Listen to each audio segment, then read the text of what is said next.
time. TLC. Chili joins the Tan fam. And just when you thought you knew everything about TLC, they are revealing so much more in a brand new documentary. From the worldwide fame to the fallouts and the heartbreaking loss of the one and only Lisa Left Eye Lopez. Plus, my friend Bevy Smith is back with a question she says we should all be answering on the next Tamron Hall. Weekdays at 2 p.m. Somebody has to stand up for victims. Detective Stabler, my partner, Detective Benson. It took a lot of courage to get up on that stand. I'm not gonna ever be able to hurt you again. I promise you, I'll protect you. Weekdays at 12 p.m. You're watching WDAY Extra.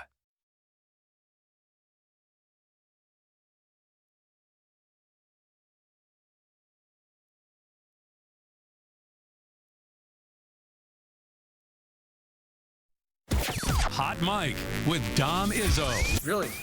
Really, Dom? No. I like what Dom's doing. Okay. Dom Izzo. Jeez, come on, Dom. What do you think I am, a magician? Yeah, I'm fired up, Dom. What else could I say? Absolutely. It was great to get on the field, and then Dom came up to me, and I'm trying to walk away from me. I just wanted to enjoy myself out there. Hot Mic. Great job. There's got to be some kind of intelligent question about something. Is Hot Mic. Hot Mic. On the networks of WDAY. You know, if it's not about sports, I find it very hard to concentrate. Here's Dom Izzo. Dom Izzo.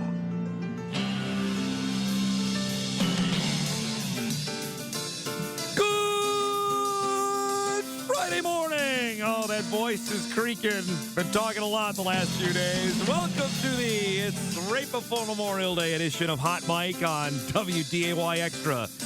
KSFL TV, Inforum.com on a beautiful Friday before the holiday weekend. Back in studio.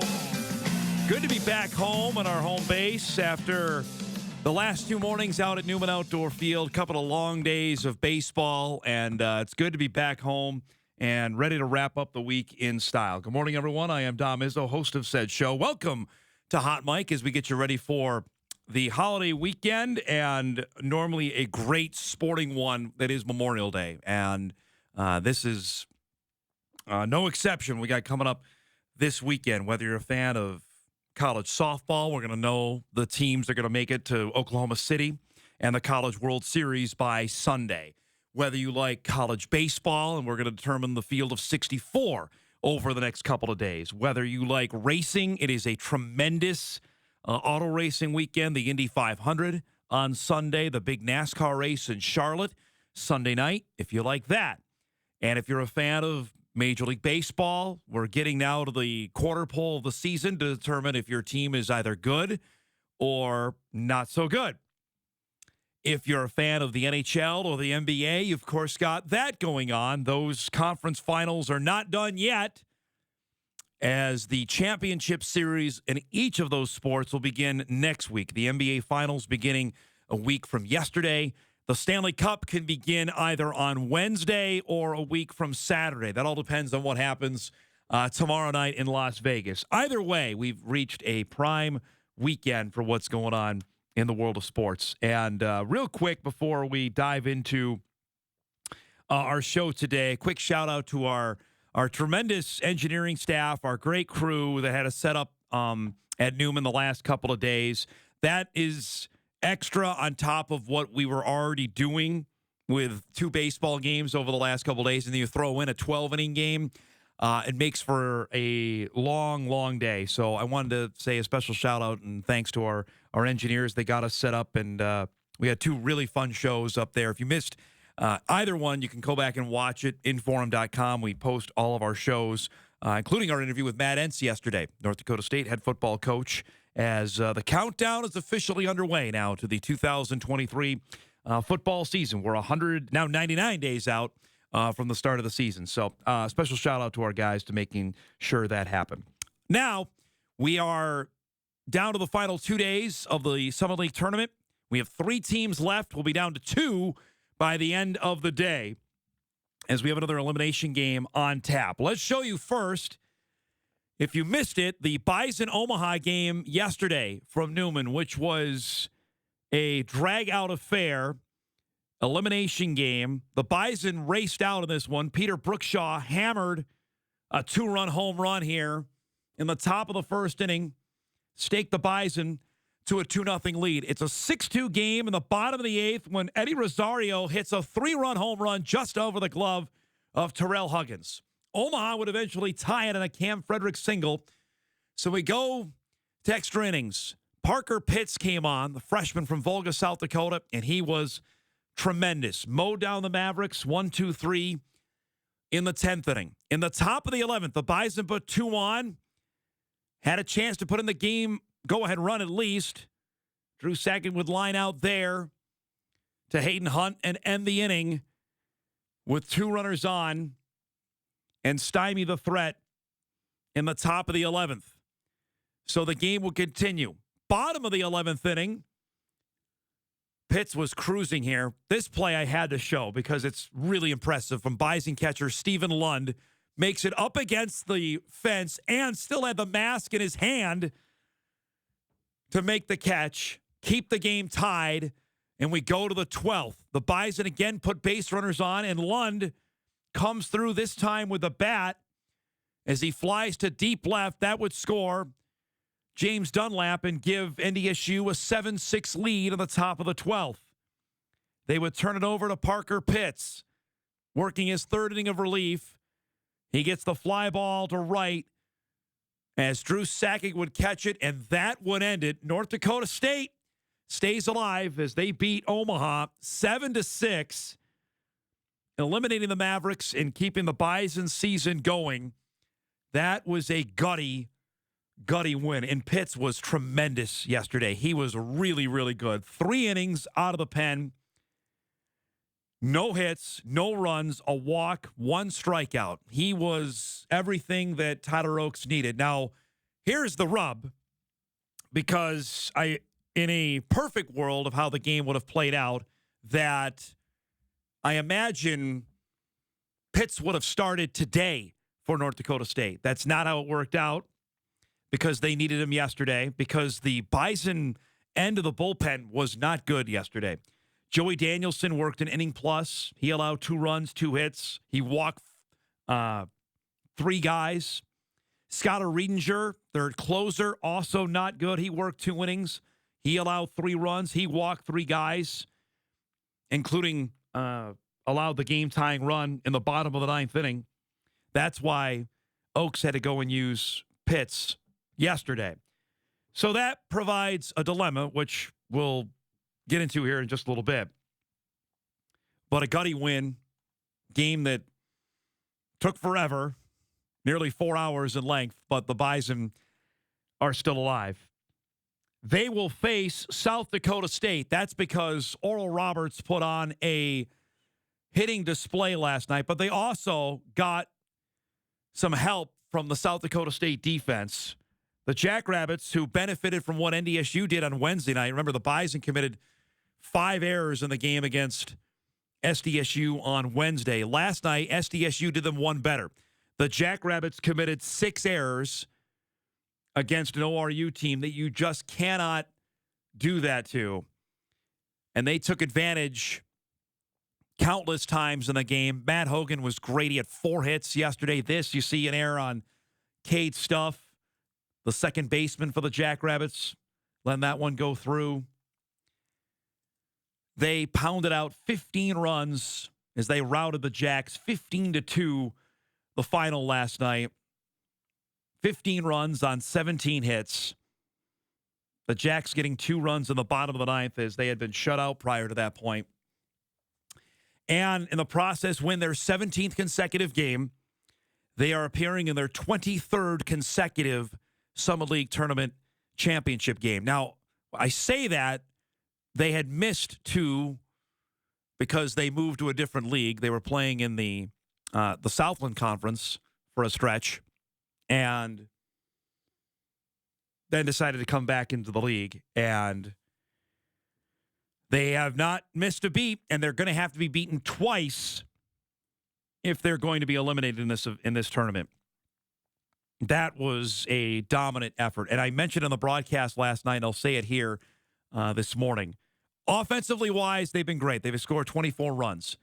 Pitching wise is where they've been more impressive. They've only allowed 4 runs in 2 games. They gave up 2 to Omaha, and they gave up 2 garbage runs to the Jacks last night. Their pitching has been dynamite, and they are all set up. Now with a day off, they don't have to play today.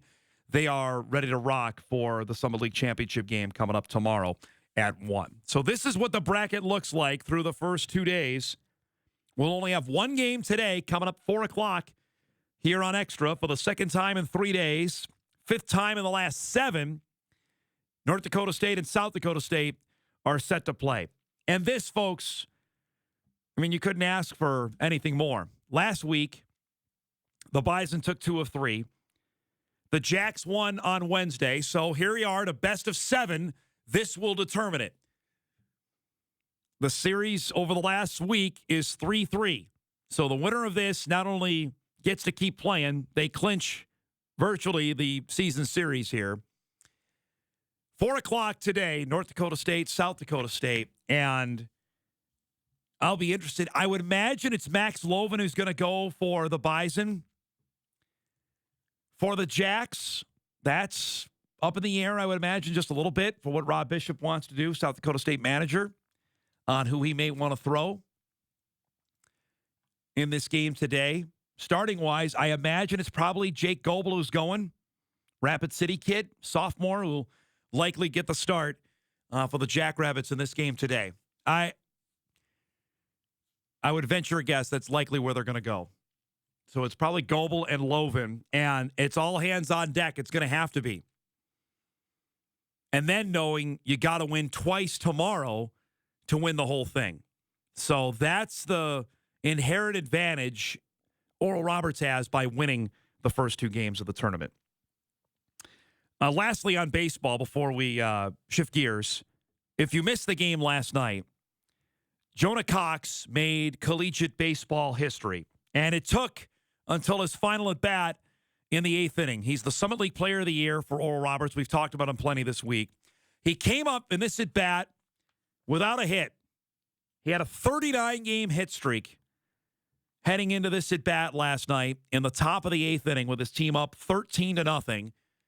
And he hits one through the left side for a base hit. He would end up being stranded at third, but that extends the hit streak to 40 consecutive games. 40, which is now the 10th longest in the history of Division I baseball in NCAA. He's the 12th to have a 40 or more game hit streak. And it's came in his last at bat. You could see him grinning. Our cameras did a great job of capturing that last night. He got congratulations from his entire dugout, which exploded in the top of the 8th inning. I know he told Logan Campbell he had no idea, which was complete baloney, because if you watch the replay, which is coming up here in a second, our guy Michael Jeffs got this shot last night. You'll see exactly what I'm talking about, because after he hits the ball and sees that it's going to go through the left side, watch this. Watch his face right there. He knows exactly what's up. He knows what he's done. That was pretty cool. And as I mentioned, the 12th player in Division I history to hit safely in 40 consecutive games. The more ridiculous part to me is that Oral Roberts has now played. They are 45-11 on the season. They played 56 games. He's got a hit in 55 of them. 55 of 56 games, he's gotten a hit. Remarkable. Congratulations to him, and we'll see him tomorrow as his team has to win just once to go back to the NCAA tournament. It's going to be a hard task, a tall task for either the Bison or the Jacks if they want to move through to the NCAA tournament. Real quick, before we wrap up our opening segment, we've got a fun show. A lot of good guests coming up here on this Friday. Fargo's Tom Hoagie blistering yesterday at Colonial, his home course. Literally, this is out his backyard. I know it's not that, but it's pretty close. Playing yesterday, featured group at Colonial, and he was dynamite. Starting on the back nine, This is first hole of the day. This tells you how good he was locked in. Laser lock approach shot there at the par 4 10th. That was a kick-in birdie to start. And when you start your round like that, you are going to be in good shape. So immediately gets it to 1 under. This at the 11th hole. Another solid approach of the par 5 makes that. Gets to 2 under par. So 2 holes, 2 birdies. That's where you want to be. Made a par at the 12th, comes to the 13th, and we already know how good he is on par 3s. He's excelled at that. This, a great iron shot there to about 9 feet. This was the birdie putt. He would drill that. So he's got 3 birdies in his first 4 holes. He would bogey the 14th and bogey the 1st. So he'd give 2 shots back. So he's 1 under as he's playing the 6th. And this is when things got magical. Here's approach shot. This is really good. Gets that to tap. Literally tap in birdie range. He nearly dunked that. This is only academic here to knock that in. So the birdie to get to -2. But then the shot of the day comes at the 7th hole. Par 4, second shot. Watch this. This is fantastic. The slam dunk right in the hole. The Michael Block kind of shot that we saw last week at the PGA Championship. He holes out for eagle. He shoots 66, 4 under par after that shot. That's pretty good. Even Hoagie had a wry smile after that went in. He finished tied for 4th as the golfers are now underway in the second round. He will not play till 1 o'clock today, so we'll update his second round on the news tonight.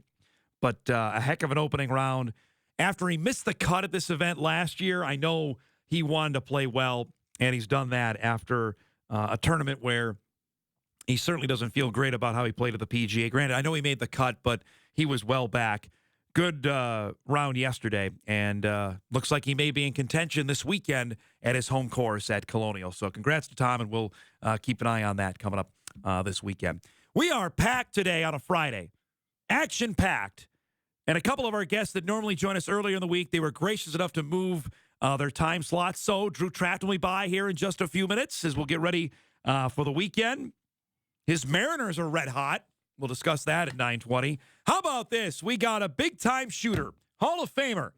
Kevin Wallevand will join us at 9:35. If you guys missed it earlier this week, Kev is celebrating 40 years at WDAY. 40. We'll chat about that. I'm sure he's got some good sports memories as well. That's coming up at 9:35. At 10 o'clock, Dick Bremer will join us. Of course, he normally joins us on Wednesday, but because we were at Newman, he was good enough to move to today as the Twins get set to open up a weekend set with the Blue Jays. We'll discuss what's going on with not only Toronto, but also the Twins with Carlos Correa down. When can we see Royce Lewis? Can it be before June 1 as we sit here on May 26? We'll discuss that coming up at 10 o'clock. And at 10:35, Logan Campbell will be back with us on her usual Friday time slot. We'll discuss what we saw up at the Summit League tournament and everything else into the weekend. Of course, our usual Friday quiz coming as well to wrap up the week. That and a heck of a lot more here on a busy Friday. Lots to get to. So we'll take a break. Hot mic off and rolling. We're back after this on WDAY Extra, KSFL TV, and Inforum.com. We're back in 2 minutes. This could not be simpler. Get hooked on Friday with Ray and Jay. Yay! And batter up veggies with Chef Curtis Stone's delicious date night meal. Oh, so crunchy. Plus, how would you be as an actual salesman? We're over the moon for Billy Crudup's new hit, Hello Tomorrow. My dad was a salesman, so I was around people who liked the idea of selling hope. Next, Rachel. Weekdays at 3 on WDAY. A spot in the NCAA tournament is on the line. Watch the 2023 Summit League Baseball Championship live from Fargo, May 24th through the 27th. See the top 4 teams battle for the Summit League title only on WDAY Extra and WDAY Sports Plus. 2 games start at noon and 6 p.m., both Wednesday and Thursday. 1 game at 4 on Friday. Then the championship coverage begins Saturday at 1. Watch the 2023 Summit League Baseball Championship only on WDAY Extra and WDAY Sports Plus. ALS, also known as Lou Gehrig's disease, is a debilitating disease that affects more than 20,000 Americans. Take part in the Fargo-Moorhead Walk to Defeat ALS on Saturday, June 3rd at Urban Plains Park. You can even walk your way wherever you are. Proceeds benefit the ALS Association, which provides care and support while researching treatments that can help lead to a cure. For more information and to register, visit walktodefeatals.org. You took my father. Somebody's going to pay for this. There's no story more surprising than a real-life Dateline mystery. Probably a pretty ugly crime scene. Follow every twist and turn 5 times a week. The chase is on. With Dateline. Weekdays at 1 p.m. In this job, you take your eye off it for 1 second. People can die. Don't think, just do it. I'm a firefighter, and I will always be a firefighter. You did a great thing today. It's all because of you. Weekdays at 7 p.m. and 12:05 a.m. 911, what is your emergency? It takes a certain kind of person to run towards danger rather than run away from it. Why is this job so important to you? Growing up, I never saw any heroes who looked like me. And that's what a hero looks like. Help is on the way. Sundays at 8 p.m. A game without a crowd is just a scrimmage. A performance without an audience is just a rehearsal. Without your presence, high school sports and the performing arts aren't possible. Ensure that these essential extracurricular activities continue to enrich the lives of students in North Dakota. Purchase a ticket to your local high school's game or performance. This message presented by the NDHSAA. Today, 1 in 5 working-age Americans has a mental health condition. People in all types of jobs and at all levels. And the key to helping us succeed is a supportive and inclusive workplace. All of us have a role to play in making that happen. So what can I do to help? As a CEO, I can set the tone for supportive culture. As a manager, I can offer assistance and accommodations. As a coworker, I can listen and be a source of support to my colleagues. As someone with a mental health condition, I can ask for what I need to perform my best. I can offer all employees the supports they need to deliver on the job, for the team and for the business. What can I do? What can I do? What can I do? I can remind others that we all benefit from workplaces that promote good mental health. Mental health-friendly workplaces are more important than ever. And all of us have a role to play in promoting them. Learn more at whatcanyoudocampaign.org. The biggest Seahawks, Sounders, and Mariners fan in the FM area. It's time for Views with Drew. It's not Wednesday. It is Friday. No. What's up, my man? How you doing? Thank goodness it's Friday. Yeah. Ready for the weekend? I'm ready. Are you after calling that marathon yesterday? No, the Holy voice is still recovering here. I was yesterday afternoon, I have a weird schedule, I sleep part of the day and then I wake up and I woke up, I saw your tweet in the 9th and I'm like, man, I should tune in and watch this, but I had to go pick up my kid to take her to a music lesson. And then I did that. So this is the first game, the Bison Omaha game? Okay. And then I get home. And you're still on going. The air. Yeah, we're still going. Who's in the 9th? Yeah. What happened? Yeah. I was heading into the 9th, and they were up 6-5 or whatever, It was right? 6-2 going to the bottom of the 8th, and they blew that. Yeah. So they blew that game. They blew the lead, and once it got to 6-5, I'm like, this game is getting tied. It's just the way it's going to work. Yeah, so. you feel those things in baseball a little bit. That was something else. But I'm fine. Yeah, I'm great. If you need a break for 30 minutes, here Kevin Wallevand coming on. We got Kev coming in. How'd you get him? I actually wanted him earlier in the week, but of course he was doing a cool story up in Moorhead on the farming story he did on, I think, Tuesday, which was really cool. Yeah. Dude just spits them out. That's what he does. Right? Emmy's coming out of it like none other. So, yeah, we got that coming up here in just a few minutes. That's awesome. Your beloved Mariners won. How bad is Oakland? Oakland is just awful. They're going to make a run 42. At this thing as the worst of all time. So the worst is the New York Mets and the Detroit Tigers. Each lost 120-some-odd games. The Mets of 1962, the first year, have still the record of modern baseball of the worst record. The A's are, through 52 games, have won 10. My math's pretty good. That's 10 and 42. That's rough. That is awful. Yeah, that is rough. And, they've been in them, too. Like, that's the thing. Like, there's so many of these games that they inexplicably just lose at the end of it. It's nuts. I wouldn't want to be an Oakland A's fan this year. And I mean, they're going to be Las Vegas here in the not too distant future. What a team that is Vegas is getting, huh? It's just a train wreck, though. I mean, the whole thing is, I don't know if Vegas wants them. Oakland certainly would love to keep them, but the ballpark is horrendous. The Coliseum is just like that's 20 years past due anyway. If they are going to move in the next couple of years, is it going to be open air? Like, what are they doing? Yeah, in Vegas, like you're going to melt. It's like what we talked about with the World Cup last year. But that's what they're proposing, from what I understand. Right? It's an open air stadium. Oh my gosh! It's a 30,000 seater. It's not even like a decent sized MLB park. But I mean, that could be a disaster. Well.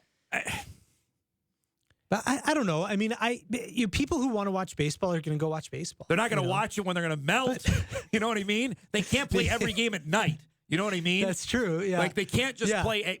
Even then, every game at 7 o'clock Vegas time. It's a dry heat is what people tell me. Yeah. And it cools down and all of that. I don't know. I mean, it'll be something. It'll be different.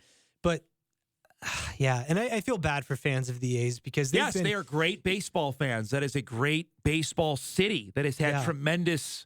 I grew up with the Bash Brothers. Yeah, 1988 to 1992. Yeah, they were everywhere. All of the Reggie Jackson years, the Ricky Henderson years. Yep. Things that I heard about. I mean, and then you could go back and watch. Like it's just that's been a fun franchise. The Moneyball years. Yep. With Billy Beane and that whole story and just like that being a fun thing. Well, that was when I was like really growing up and had, like those early 2000s teams were just like insane how they put those together. You can look probably through every baseball roster right now and there's an A's prospect that's on it that either started with Oakland, made it with Oakland and then got traded. Yeah.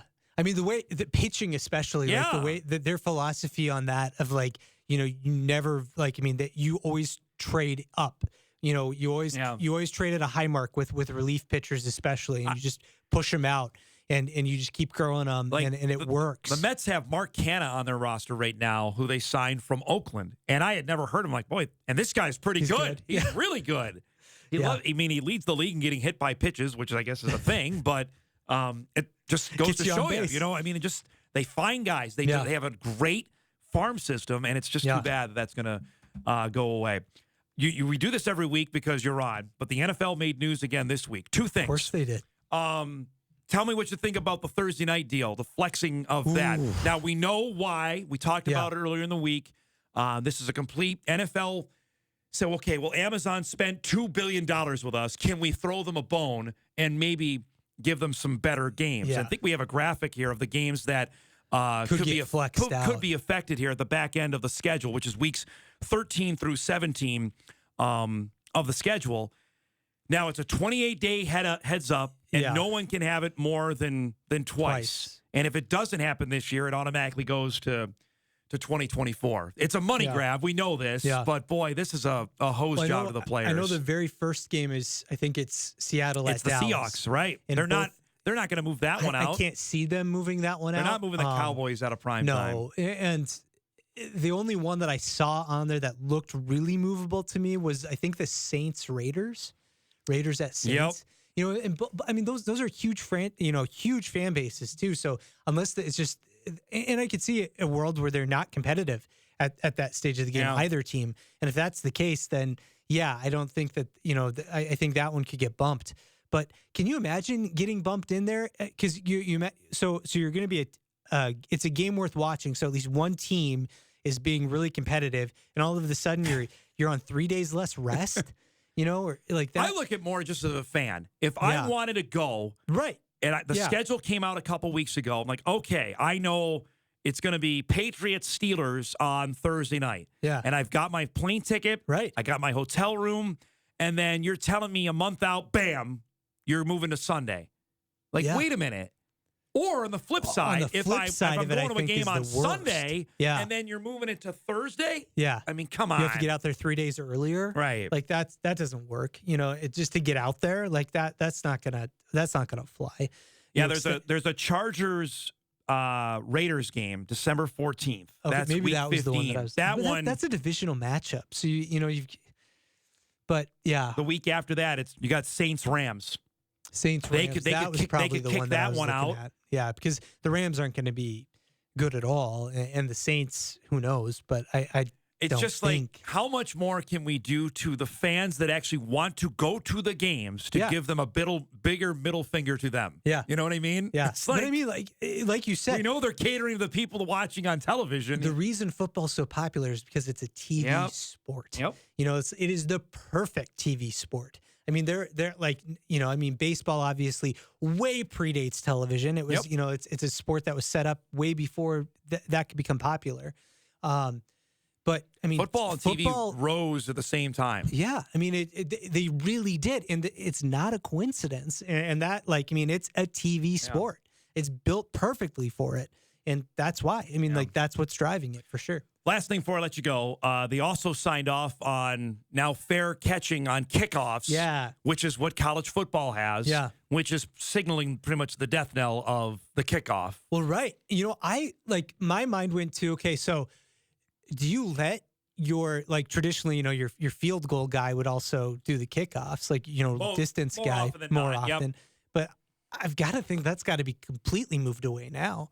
Like, do you try to have two, your punter also? See, that's what kickoffs? Right. In college football, they have three guys. Right. Like, I know the Bison have a kickoff guy, but they have their field goal and place kicker guy, and they have a punter. But on an NFL roster, you can't have three kickers on your active roster. But not when you only have 53. You can't, I wouldn't use your specialist, your points guy at all for kickoffs then, because why? Can we just go back to how I played when I was a kid? Just throw it, chuck it, yeah, or just get rid of them. But it's which is what's going to happen. Yeah, but it is a cool play. It is. You think about Super Bowl kickoff returns, all of those things. They do not want to see the head-on 25 mile per hour collisions that have happened. Yeah, I was watching a game. NFL Network was replaying the Vikings-Cowboys Randy Moss Thanksgiving game from 1998, and the collisions that were happening, they're like car crashes. Yeah. And that was 1998. Yeah. And I don't think it's going to affect, I'll watch it still. I'll still watch, that's not going to impact one, second of my time that I devote to football. But it is maybe confused. I remember when they did this in college football a couple years ago. The first time I saw it, I'm like, wait a minute. What happened? Why is he fair catching the ball at the 2-yard line? Oh, wait a minute. He gets to move it. And they get to move it to the 25. Yeah. So it will. I'm sure it's going to be a snap reaction for fans in week one. And there'll then be boos, get on. but then people will forget 3 years from now that was ever a thing. They did sign off on making the third quarterback deal after the Brock. I'm calling it the Brock Purdy rule, considering what happened. But they had to. They couldn't have. We talked about it after that game. They can't have an NFC Championship game for the team to go to the Super Bowl and basically having a wildcat quarterback situation there. I mean, you could roster a third quarterback before. Well, maybe they should have thought of that. You don't spoken by an NFC West fan. I appreciate that. You're heading into a championship game, and you know what your quarterback situation is. You have nothing. Yeah. I hear you. I like the rule. Yeah, personally. It's fine. You need that one. Again, I don't really care. It's just plan better. Well, honestly, if you're your third quarterback, you're in world of hurt. You are. I mean, you're either getting blown out or your team. You've gotten what happened with the 49ers. You had your top two guys get hurt. And the funny thing is that everybody says about the 49ers, they're starting quarterbacks. They're 43-year-old who's on the sideline the whole game anyway. It's like having Sean McVay, Kyle Shanahan. Those are your. Boy, you are salty with the Niners. Oh yeah. I'll if you want to open up that can, I can come back, bump Kevin. He's been here 40 years. Who cares? Not the That's Rams, awesome. not the Cardinals. Yeah, it's the no, 49ers. All right. Yeah, they stick in my I craw. didn't know I a was little bit. opening a can of worms on that. I'll save that for next time. Thanks for coming by. Have a great holiday weekend. Hey, thanks, and you we'll too. see you on Wednesday next week. We'll get back to our normal We'll schedule. try that out. Drew Trafton joining us with a special Friday morning here on Hot Mic. We'll take a break. He mentioned it. The legend, the Hall of Famer, Kevin Wallevand will stop by. 40 years at WDAY. I'm sure he's got some good sports stories to share as well. We'll do that when Hot Mic returns right after this. Get 11% off everything at Menards and start your next project today. Greenworks 40-volt tools are lightweight, start instantly, and require virtually no maintenance. Right now, pick up this Greenworks push lawnmower for just $299.99 after rebate. Keeping your pool clean is simple with help from Menards. This convenient maintenance kit makes it easy to enjoy clean pool water all summer long. Right now, only $19.99 after 11% rebate. Save big money at Menards. Stay prepared for the days and nights ahead with the best weather team. Download the Storm Tracker app, powered by Laney's. Get alerts and updates straight from the WDAY Storm Tracker team with accurate weather reports specific to your area. Just search WDAY in the Apple or Google Play Store. Download the Storm Tracker app and be ready to plan your day. The Storm Tracker app, powered by Laney's. Download it today. I'll bet joining Medicare probably isn't on your bucket list. Riding in a balloon, traveling the world, learning the tango, something more like that, right? But now that you need to choose a Medicare plan, even though it might not be exciting, it sure is important. That's why I chose Blue Cross and Blue Shield of Minnesota. Blue Cross is nonprofit, so instead of making shareholders wealthy, they focus on making you and me healthy. You should call or go online to get this free step-by-step guide to Medicare. It can help you understand your Medicare benefits and how Blue Cross gives you more value for your money. 96% of doctors and hospitals in Minnesota are in the Blue Cross network. So just about anywhere you go, you're covered. And just like me, almost half of Minnesota seniors have a Blue Cross Medicare plan. Maybe you're interested in a plan that combines medical and prescription coverage. Well, here's how Blue Cross has you covered there as well. Blue Cross offers Medicare Advantage plans that include prescription drug coverage, $0 primary care doctor visits, and many other benefits. Some plans start at a $0 monthly plan premium. Plus, select plans include $0 copays on insulin and preferred generic medications. Blue Cross Medicare Advantage plans also provide extra perks at no extra cost. From dental, hearing, and vision benefits to Silver Sneakers fitness memberships and even benefits for over-the-counter medications. To learn more about why Blue Cross is the best choice, call or go online now for your free copy of this informative step-by-step guide to Medicare. There's absolutely no obligation. Blue Cross has been offering Medicare plans since 1965, when Medicare first started. They're all about keeping folks like you and me healthy, so we can keep doing things we like, or tackle things from our bucket list. Call or go online now. You and Blue, better together. A spot in the NCAA tournament is on the line. Watch the 2023 Summit League Baseball Championship live from Fargo, May 24th through the 27th. See the top 4 teams battle for the Summit League title only on WDAY Extra and WDAY Sports Plus. 2 games start at noon and 6 p.m., both Wednesday and Thursday. 1 game at 4 on Friday. Then the championship coverage begins Saturday at 1. Watch the 2023 Summit League Baseball Championship only on WDAY Extra and WDAY Sports Plus. On the next Tamron Hall, they remain one of the best-selling and most loved music groups of all time, TLC. Chili joins the Tam fam. And just when you thought you knew everything about TLC, they are revealing so much more in a brand new documentary. From the worldwide fame to the fallout and the heartbreaking loss of the one and only Lisa Left Eye Lopez. Plus, my friend Bevy Smith is back with a question she says we should all be answering on the next Tamron Hall. Weekdays at 2 p.m.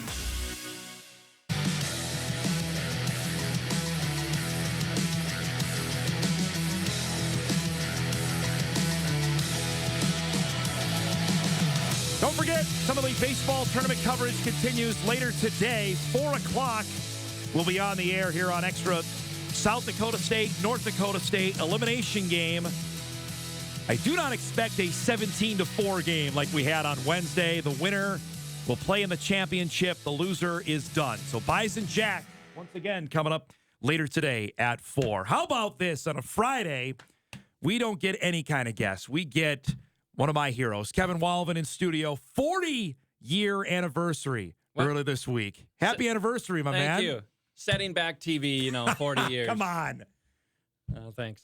Did you know right away, or did you have to be reminded that it was 40? I didn't. I was upstairs dropping off some mail, and Bonnie Reberg in our accounting department peeked her head out and said that was the day. For some reason, I thought it was in early June, but yeah, it was late May. Hey, can you bring the mic closer to you there? Yeah. That's perfect. There you go. Tell me about day one. What do you remember about walking in the building? I remember Dewey Bergquist sitting at a manual typewriter. I don't know why that sticks out in my head, but his office was kind of in the corner on the lower level. Okay. And then I remember the AP machines were, tick, tick, tick, tick, tick, always cranking out. And that was our job to begin with, was to be ripping all the AP. And there was reams of paper and people smoking. So there was in the building. Oh, yeah. Oh, man. And in the edit bays. People smoking around all this paper. What can go wrong? But then just being kind of amazed at this machine, because we had a noonday show back then, and so initially I was working on that noonday show, doing producing the farm news, which was kind of funny. But and then that just over that first summer then developed into shooting with an old RCA Okay, so camera. let me ask, how big were the cameras? Yeah, they were 30 pounds, I Oh, think. my gosh. And I was about 120. And they had 3 switches on them. It was called a TK76. RCA made them. I think they were about $70,000. And we had 3 of them. And then a huge cable to a recorder that you put on your shoulder. And then this is amazing. And then battery belts that you wore. Yeah, I remember seeing those. And if you had to power a light at night, then there was a second battery belt. So that was kind of like welcome. You're literally a walking TV. machine. Yeah. So in a blizzard, it was I bet. That was a hoot. But yeah, great. Just a great place to jump into it. When you were going to school over across the river at MSUM, was television reporting, was that what you wanted to do? How early on did you realize this is what I want to sink my teeth into? I think when I was even, 10, 11 years old. Yeah. We only had one TV channel growing up, and that was out of Alexandria, Minnesota. And I think it was just my love of current events. Mm-hmm. Vietnam War, Watergate, Northern Ireland, and all that kind of stuff was going on. Pretty good at the stuff time. going Kennedy. on. Yeah. So and my family, just watched the news and weather, and so I just got kind of hooked on it, and that just carried over to MSUM. And that Dana and I, when we were in college, that's when the campus news program started. Mm-hmm. So we were the first classes then. So you're in the ground floor of that. Mm-hmm. And which is still going today. Yeah. And so that gave us the chance to do news stories and what we do today, but we just did them at a very, elementary type level. But don't roll your eyes at this, but when was the first time somebody recognized you from WDAY? Do you remember, when you're out and about? I really don't. I think it was probably Hornbachers or church or something like that. How long had you been here? Would it have been a while or no? I'd not really? say it'd been a year, maybe. Yeah. Something like that, yeah. What was that reaction like? You remember? Yeah, I was from such a small town, so I think it took me by surprise. But yeah, that was kind of crazy. What was the first big story you had? Okay, this is a big one. You don't want to mess up any of them, but boy, they're giving me a lot of responsibility on this one. I think it was the 2 things. One was a huge elevator fire south of Moorhead in Comstock, and a firefighter was badly injured. So that was the first kind of big spot news story. The big story was my first or second year was the missing girl in Otter Tail County, Sarah Reardon, later found dead. And it turns out her father had been abusing her over the years and had killed her. So we followed that from start to finish. And in fact, one of the deputies on that, kind of one of my sources on that whole story, just passed away this week. Oh, wow. He was 90. But that was kind of one of the first. Oh, man, that's a terrible story because the community was so involved, putting out missing posters, searches, helicopter, the whole bit. And we followed it to the end of the trial and sentencing in the Twin Cities. For people that also know this about you, that you have gone to Haiti for numerous times. I remember the first time I heard you do this. How did that all come about, of the trips to Haiti for you? There was a medical team from Fargo-Moorhead going down there, and some of the members were from Trinity Lutheran in Moorhead, where I go, and they just kind of jokingly said, you should come along and do a documentary. And so I pitched it, and so I went down there and did a documentary that first year, and that was about 22 years ago. Okay. And we've been going ever since. Yeah. And then Devin Krinky and I went back down to Haiti a couple years ago and did a second documentary. And, interesting place right now. Yeah. The first overseas trip, what one was that? I think the first one we did was Peru. Okay. And then after that was Haiti, Vietnam, Mongolia, and then we were embedded in Kosovo and Iraq, and the quilt in Angola, Africa. That was kind of early on, and then back to Southern Sudan and Uganda. Uganda, I remember that not that long ago. Yep. For that, some great opportunities, and that's what's great about this station. It's still local. Yep. It's family owned. So if you want to go on some of these, you just can't take a trip somewhere. You got to have a reason, right? So we always had a reason behind it with either local people going over there or, we always had a reason to go on these. But I'm so glad we did. It was just great. And I'm assuming each of those times it left an imprint on you. Yeah. All those overseas ones I had, from covering war to seeing starvation in Africa to obviously in Haiti. I can't imagine that doesn't leave a lasting imprint on you. Huge. Yeah. I remember the first time, our first trip in Peru, seeing that and actually seeing like a 8-year-old girl die in front of us that we were doing CPR on and everything. But then to see, we were in Angola, Africa during the Civil War, and landmines and kids losing their limbs and then I'm like, I'm just from this little town of 40 people in Otter Tail County, and so seeing. And then realizing, wow, this is how a lot of the world looks. Yeah. Right. A lot of third world stuff. So definitely changed me as a person and a journalist too. The thing I always appreciate, and I have tried a little bit to emulate from you, is your ability that you've followed people for the 4 decades you've been here to update stories on. And that's some of my favorites. Like, we covered him in 1997. Here's an update now in 2023. That.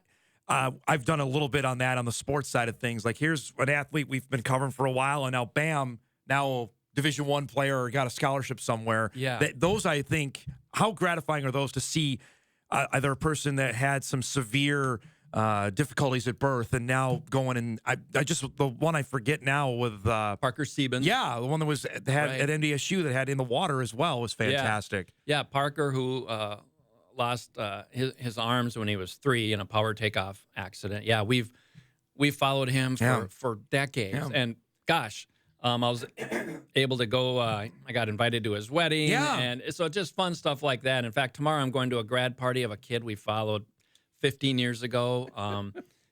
So those are just great stories. It's usually the family that kind of stays in touch, and man, it's great. I found that to be the case as well, that I've had the family, hey, we really appreciate this, that you did this. Just want to let you know that such and such is doing this. Like, oh, that's really cool. There are babies we covered in the NICU, like, tiny baby, da-da-da. And years later, in one case, that baby went on to become a nurse in the NICU.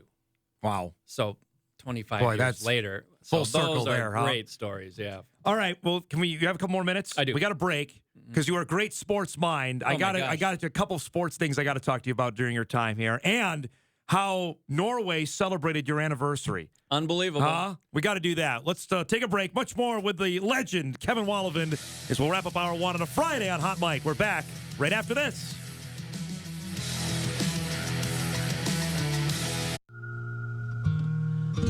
Love me tender, love me sweet, never let me go. You have made my life complete, and I love you so.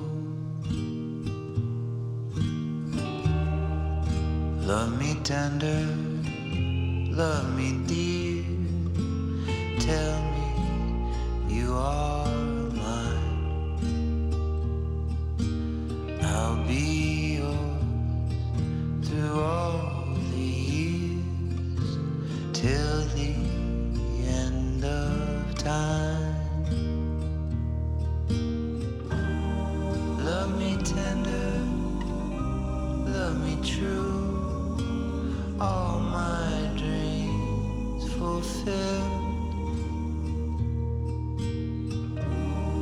For my darling, I love you, and I always will.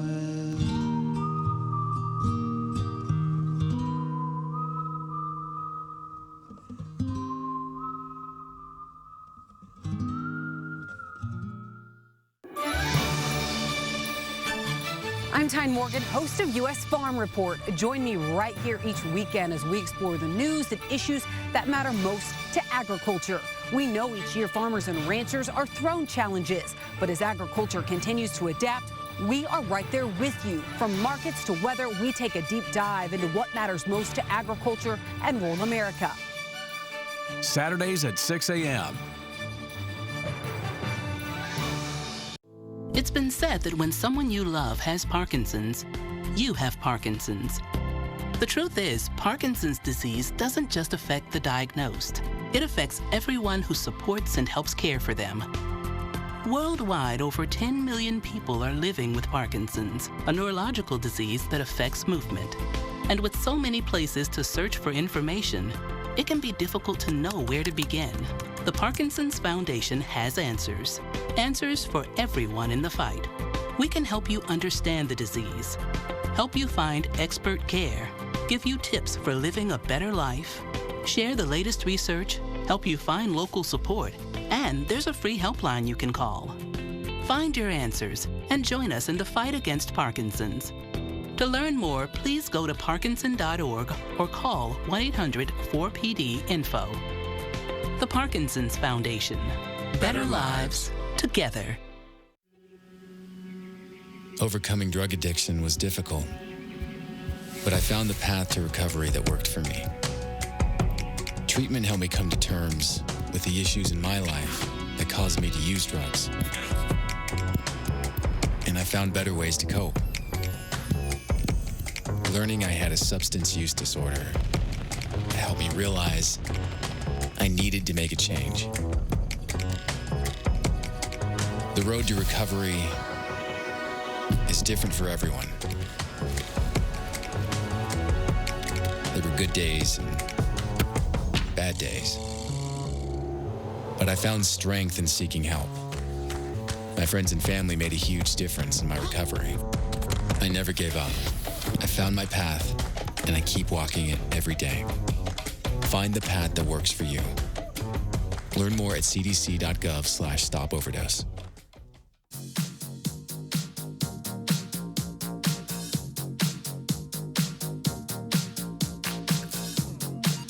All right, wrapping up hour one. We got one Minnesota broadcasting legend with us. Another Dick Bremer coming up at 10 o'clock, voice of the Twins. Back here with Kevin Wallevand. Okay, I know you're a big sports nerd. You are. There's no denying I'm pretty it. clueless, but no, come on now. So when you tweeted that out, put it on Facebook on, was it Tuesday, right? That Norway beating Canada. Same day, we got to play the video. The Norwegian hockey team, which has a couple of dudes that are playing the NHL. This is the World Hockey Championships on Tuesday. They beat Canada. In a shootout. Canada. Yeah. This is not Slovakia. It's not the United States. It's Canada. And it's only the second time in 23 years, I believe. Second time, 2020 was the last. By the way, the jerseys are sweet. You have one of those, correct? I do. And there's a couple members of the Stavanger Oiler team who are on the world team. Yep. And I have the Stavanger Oiler jersey because that's from my kind of my homeland back there with our home name on the back. That's awesome. Yeah. I thought, is there no more fitting anniversary present than this happening? Right? Yeah. I mean, come on. That's great. And then if you look at the roster, there's some just classic Oh yeah, there's no doubt. Henrik Haukelen, and then Oli Einar Engelen Anderson. That's one of my favorite. From there's a lot of regional smaller teams over there, so they produce some pretty good players. I mean, they're not to the level of what Finland and Sweden are, but they're all right. They hold their own. I will tell you this. I don't think I've ever said this to you. The 1994 Winter Olympics were my favorite because that was the first time I actually paid attention to the winter games. The summer ones had always grabbed my attention, but in Lillehammer, that was now. Granted, Nancy and Tanya dominated everything, but you had Johan Olof Koss, Norwegian, winning in the speed skating, which was world news for what he did. You had Dan Jansen there, the U.S. speed skater who won. You had the hockey game, I remember, with Canada and Sweden where Peter Forsberg scored and got on a stamp for Sweden in Norway for that. And the setting, and they had, and I think I've showed this to you, they had the cross-country race, which, for people that don't know, in Norway, that is as popular as football is here. That's how people do also. Just for fun, they get up on Saturday and they go skiing. And was the greatest cross-country skiing race in the world between them and the Italians. And Norway had won it 3 years running. They had the best.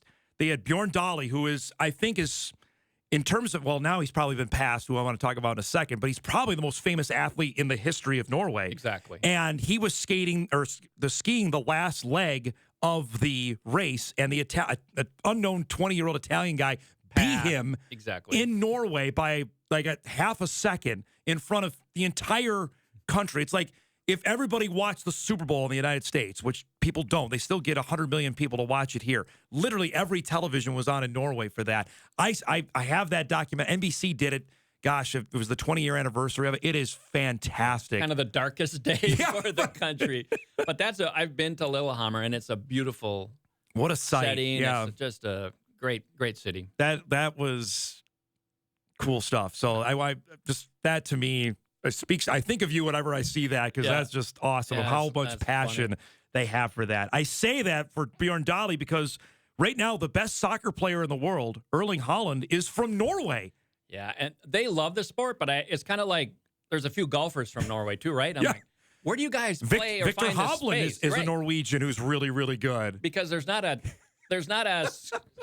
5 square foot yard of flat grass in Norway. Everything is mountain or fjord, so I don't know where they find space. But. Just Holland right now plays for the best team in the world. He plays for Manchester City in the Premier League, and he set a record for goals this season. And it's funny because Norway's team didn't make the World Cup this past year, which is kind of crazy to me. Yeah, but it's such a that country is so obsessed with sport and fitness. Yes, it's crazy. Lastly, before I let you go, the 2019 Henning boys basketball team that won the state championship. Where does that one rank in the terms of sporting achievements you've seen in your time covering it? That one, to me, it's got to be right near the top. It really is, and it's it had so many elements, as you know. The loss of a teammate in just a tragic car accident, and the fact that they one thing stands out to me is when they headed to Minneapolis to play, they had the little parade through Main Street, and they were in their orange school bus, and so it just screamed small town. It screamed Hoosiers. It screamed the movie with Gene Hackman. And it's funny because as they left town, they stopped at the cemetery to kind of honor the memory of that teammate. And and you were there. You went to Target Center that day for the championship game. I'm glad I did. And brought my father along, and because he had nephews on the team. So it was great. That to me, when we've covered some small towns winning in North Dakota, but in Minnesota it's different, and in that vein, especially for that particular town, because it was interesting how, because Class A now in Minnesota, you have private schools that are there, and I'm not going to get political on this, but that's why I think it attached to so many. of what Henning did that year in 2019. Right, and you're talking the last time they made it to state was the 60s. That doesn't happen in other of our neighboring states. You can usually make it to state every couple of years. Right. But normally you bubble up and have a couple good guys. But every 55 years or whatever it was. So that was great. I just remember going to a couple of their games and having in Battle Lake where it would be to the rafters and it wouldn't be that many people, but it would still be packed because of how tiny the gym was, that if you weren't there by 6:45, you weren't getting in that season in 2019. And they still talk about those games. Yeah. I they think will forever. I remember Henning played in Parker's Prairie and they advised everyone to show up at like 4:30 for a 7 o'clock game. Yeah, that was great. Happy anniversary, man. Thank you much. I learn Appreciate it. everything from you every single day, and you inspire, I think, everybody here in the building to be as best as we can. And I think for the reaction you got from the community of how much you mean to us in the community as well. So I appreciate it. Congratulations. Thanks for giving us a few minutes, all right? Absolutely. Have a great weekend. Thanks, you too. The legend, Kevin Wallevand, who also officiated my wedding. I don't know if people know that. That's He right. did that for Courtney and I for our wedding in June of 2017. He does that on top of everything else. We appreciate him coming by. We'll take a break. We come back. Dick Bremer will join us. We'll get an update on the Twins as they get ready for a series with the Blue Jays. Hour 2 coming up next. This could not be simpler. Get hooked on Friday with Ray and Jay. Yay! And batter up veggies with Chef Curtis Stone's delicious date night meal. Oh, so crunchy. Plus, how would you be as an actual salesman? We're over the moon for Billy Crudup's new hit, Hello Tomorrow. My dad was a salesman, so I was around people who liked the idea of selling hope. Next, Rachel. Weekdays at 3 on WDAY. On the next Tamron Hall, they remain one of the best-selling and most loved music groups of all time, TLC. Chili joins the Tam fam. And just when you thought you knew everything about TLC, they are revealing so much more in a brand new documentary. From the worldwide fame to the fallouts and the heartbreaking loss of the one and only Lisa Left Eye Lopez. Plus, my friend Bevy Smith is back with the question she says we should all be answering on the next Tamron Hall. Weekdays at 2 p.m. Send your weather-related photos or video to the WDAY Storm Tracker team. Contact weather@wday.com or share them with us on Facebook and Instagram. Keeping an eye on the sky. The WDAY Storm Tracker team. You got lots of money over here. I want to go for it. So do I. Let's do it. You bet your life. Kev, give me the money. All righty. $5,000. Boosting the economy. You seriously asking me this question, Jay? Coney Island. What are we doing over here?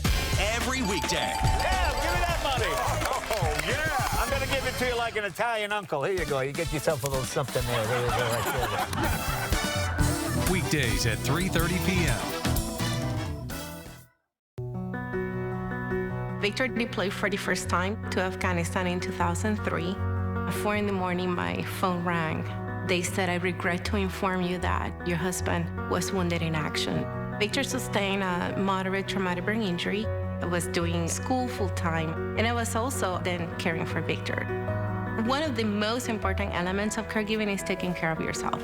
I just didn't want to forget that I also had goals and that I also had a life.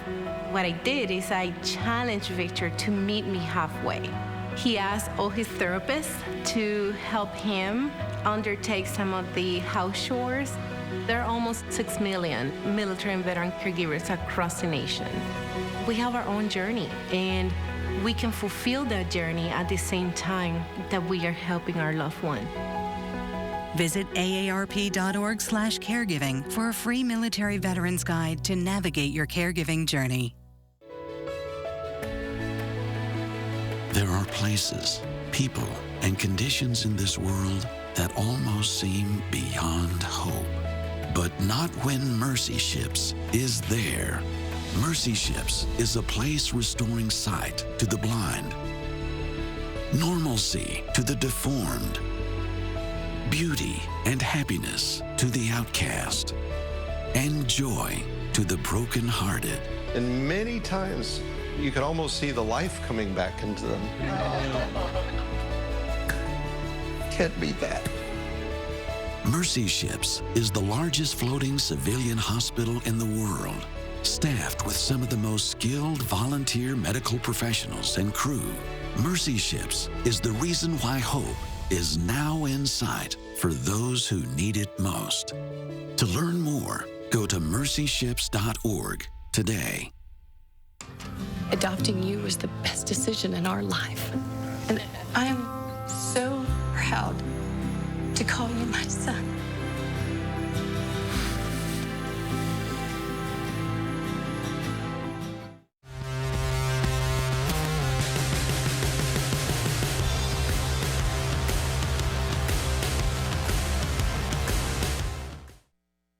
This is Hot Mike. Hot Mike. On the networks of WDAY.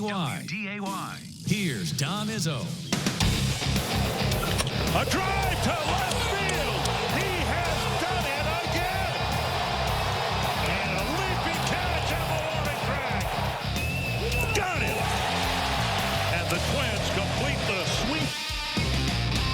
Yeah, it is Friday, and our next guest was gracious enough to move his normal Wednesday slot to Friday since we were up at Newman Outdoor Field. As Dick Bremer joins us after a day off for the Twins, and they get ready to open up a weekend set, the holiday weekend around the corner, with the Toronto Blue Jays as they took 1 of 3 against the Giants. The Giants kind of kicked it around all over the place on Wednesday. You don't apologize for anybody else's miscues, but what do we make of the team right now after losing 2 or 3 and then having a tough time, obviously, with the Angels and the Dodgers last week? Yeah, I've fans might get tired of me saying this. I really think this team's best baseball is still ahead of them. They haven't played well in weeks. They had that homestand where they took like 3 out of 4. It was against Kansas City.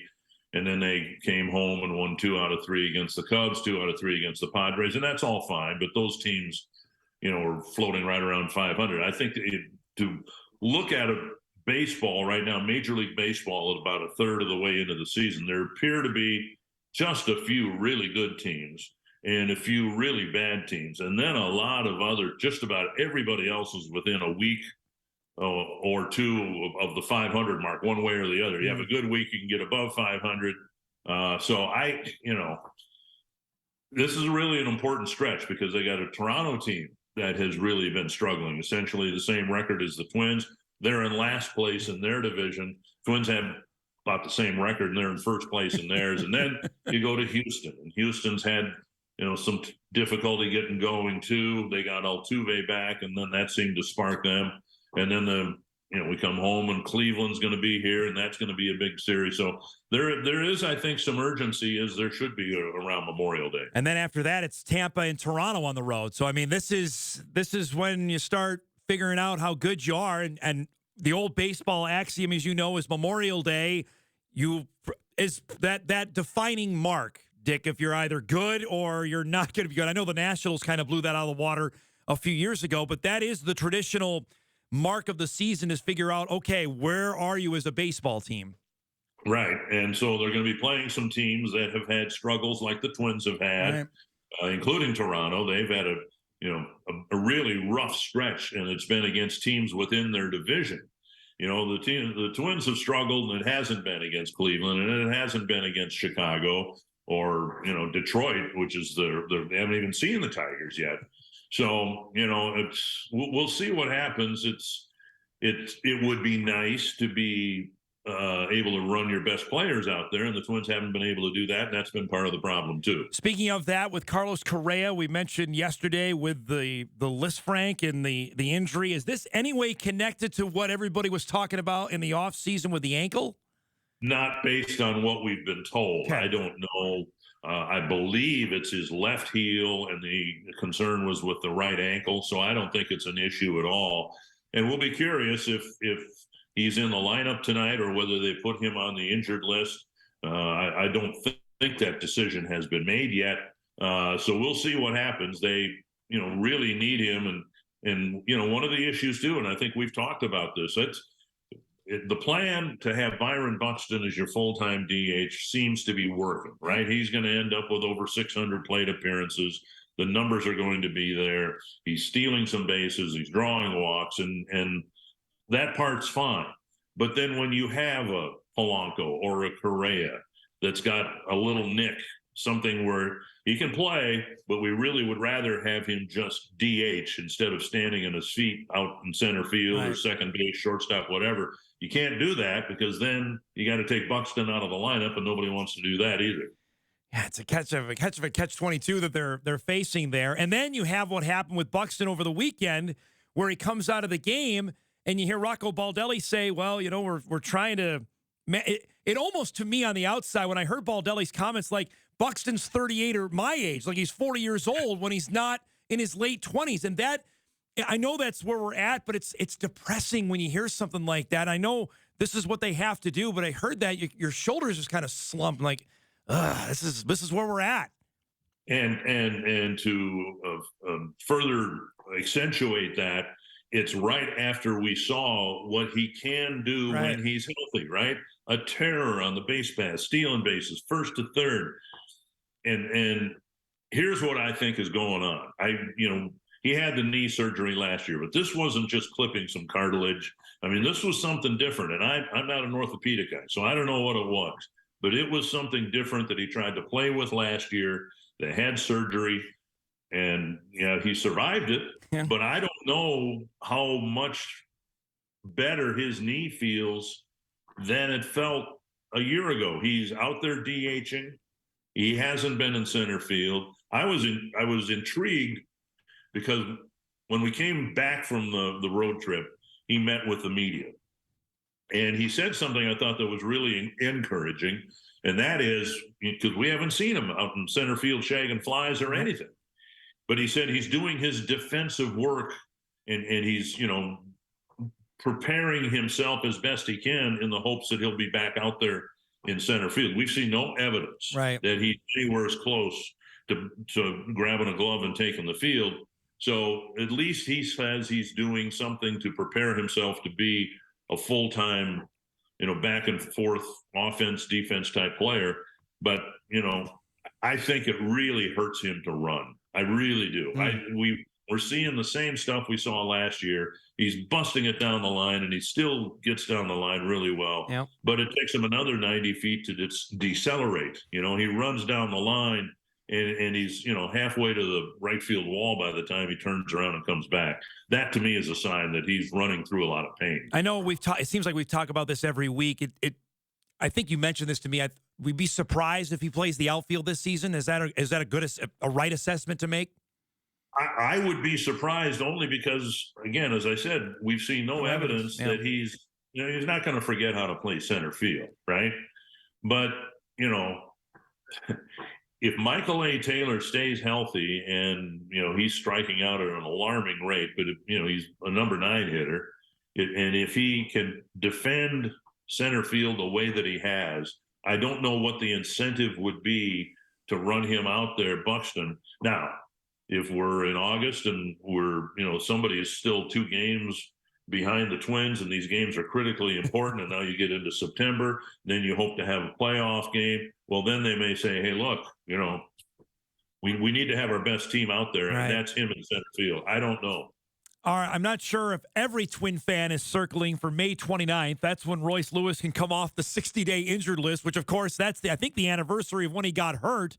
And with Correa's situation, is it 1 + 1 = 2 that we see him on May 30th as a Twin?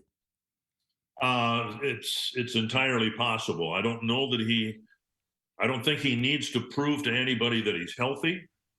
I don't know that he needs to prove to anybody that he belongs here. So that said, if Correa needs to be shut down because they put him on the 60-day injured list, that time doesn't expire. What's today? The 26th. We're talking Monday, right? Right. So, we may see him in the short term, perhaps at short, which is where he excelled last year, right? When Correa got hit by a pitch and had to sit out for a week and a half, 2 weeks, whatever it was. We may see him at third base alongside Correa down the road. But he sure looks like he belongs in a big league uniform. And we talked about this the other day when Wallner had a good day in the field and at the plate. And Julien hit the big home run that kind of got everybody going. Other teams have found that out this year. The Mets have found it out. You ask young kids to go out there and play, and what do they call them in New York? The baby Mets. Baby Mets. They got like 4 players just called up, and they're contributing for resurgence for the Mets. Maybe that will happen here. I got to go back to this weekend because in the recent years, the Twins have avoided seeing Ohtani pitch. They faced him, but he hasn't. You got the full experience this weekend. What was that like in the booth to see the whole thing on display? Well, he had been struggling before his start against the Twins, so we were curious what it was going to look like when he was on the mound. But I mean, it's just amazing, to see him. We can now track exit velocity on a batted ball, right? And he regularly exceeds 100 miles per hour. And we didn't see too many fastballs when he pitched, but he can still throw 100 miles per hour from the mound.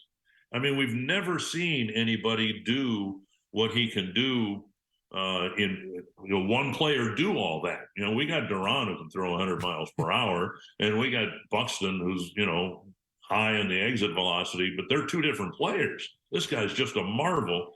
And when we were out in Anaheim, they're talking about, okay, 50, 60 million for 10 years is what it's going to take. And so where's he going to end up? Well, we don't think it'll be Oakland, right? No. So we'll wait and see. He's really a marvel, and they're going to be coming here in September. The games may be really important for both the Twins and the Angels. So for fans who want to come down from your region and catch a game, kind of bookmark that series towards the end of September, because that could be fun. Did you get a sense out there that the fans appreciate what they're seeing in Anaheim alone? I think so. Okay. Yeah, and by all accounts, and I've had no dealings with the man at all, but by all accounts, he's just a good guy, good teammate, and all of that. They've got the same situation there, though, for a completely different reason that the Twins have in the DH spot with Buxton, because Ohtani, when he doesn't pitch, he DHs. Right. So they don't have, if Trout needs a day, whatever. Rendon's always hurt. If they wanted to hide somebody in the DH spot for a series, they really can't do that as long as he's healthy, because then that takes him out of the lineup. He doesn't play first base. I think they tried him in the outfield early in his Angels career, and that didn't work out well. So different circumstances, but kind of the same handicap. Speaking, by the way, you mentioned of Duran. He had, was it 3 straight pitches, 103, 104, 104. Now, there's always the conspiracy theorists that watch the television broadcast and say, well, they're adding like 5 miles of velocity to that. When you see that popped up on the graphic or even on the screen at the stadium, what went through your mind when you saw that on Wednesday?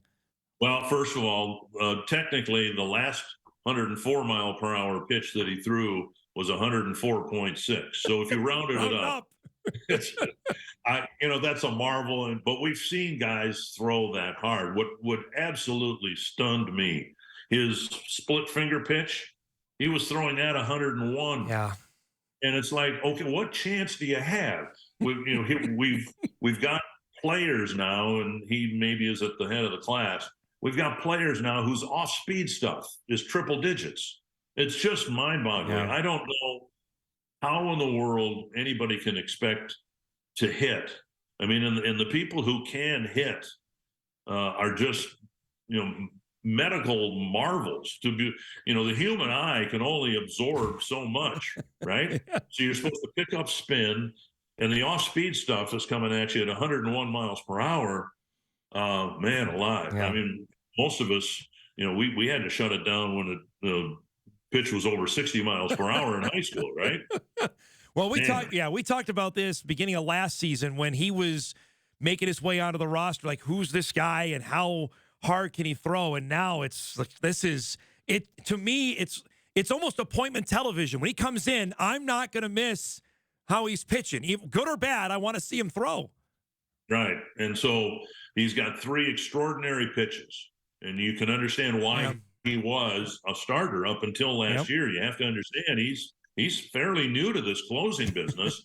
And one of the reasons, though, that I think he threw so hard the other day, he had only pitched twice in the last 2 weeks because the Twins have been struggling. They haven't had 9th inning save opportunities or 10th inning save opportunities. So he's pretty well rested, but still, my goodness, what a thing to behold, to have a pitcher on your staff throw that hard. Let's take a break. Much more with Dick. We come back, including Eddie Julien, who got his first home run that happened on Wednesday, and the Blue Jays and why they hit so well at Target Field. We'll discuss that when Hot Mike returns on a Friday. We're back right after this. If you can't work because of your health, what you're going through is hard. Paying bills, seeing your doctor, and fighting a denial of Social Security disability benefits is even harder. But calling us is easy. At the Schneider Law Firm, our job is to help you get the disability insurance benefits you've paid for. From disability to workers' comp and personal injury, for us, it's about results for you. Call 877-740-2525, the Schneider Law Firm. At Touchmark, we really take an input from both the community, our residents, and also our team members. And there's something for everybody. It runs the gamut. You have the freedom to participate or not, as you choose. I personally like to play bridge. I like their book club, all the concerts that they have, the music almost every day. We like everything that's here. And you find it here. Every day is a different day. It's really about developing programming that is meaningful and beneficial for everyone. ALS, also known as Lou Gehrig's disease, is a debilitating disease that affects more than 20,000 Americans. Take part in the Fargo-Moorhead Walk to Defeat ALS on Saturday, June 3rd at Urban Plains Park.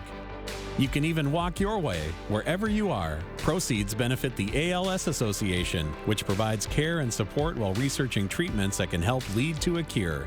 For more information and to register, visit walktodefeatals.org. Veterans, when you're struggling, soon becomes later, becomes someday, becomes when. Don't wait. Reach out. Find resources at va.gov/reach. Come on, babe, let's go outside and take the boat out for a ride. I'm ready, I don't want to wait. Get on board. Got the sunshine and the short line. It's a good life. Get on board, get on board. Get on board. Sorry, I'm out sick again. I just can't shake this fever. Spread by mosquito bites, West Nile virus is found in nearly every state across the country. Elena had another asthma attack. She's really sad to miss school again. Asthma, a leading chronic illness among children and youth in the U.S., can often be triggered by allergens from household pests. Hi, Chief. I finally got a diagnosis. It's Lyme disease. I'll be out for a few days, maybe longer. Every year, nearly 300,000 people nationwide are diagnosed with Lyme disease, an illness from tick bites. Coach, I'm at the hospital. I got stung by something and had a bad allergic reaction. I'm not going to make the game. Stinging insects send more than 500,000 people to the emergency room every year. Don't let pests force you to take a sick day. Learn how to protect yourself and your family at pestworld.org. When it comes to making plans, you are the best. Those 9 months were also 273 days of planning. What about your daughter's first costume party? It was out of this world. And let's not forget those barbecues you plan in detail for your family and your more vegetarian by the day best friends. That surprise party for your parents' golden anniversary? You get the golden planning. The same way you plan each detail for those moments. Start planning to protect you and your loved ones from a natural disaster. Sign up for local weather and emergency alerts. Prepare an emergency kit and make a family communications plan. Protecting your family is the best plan you can make.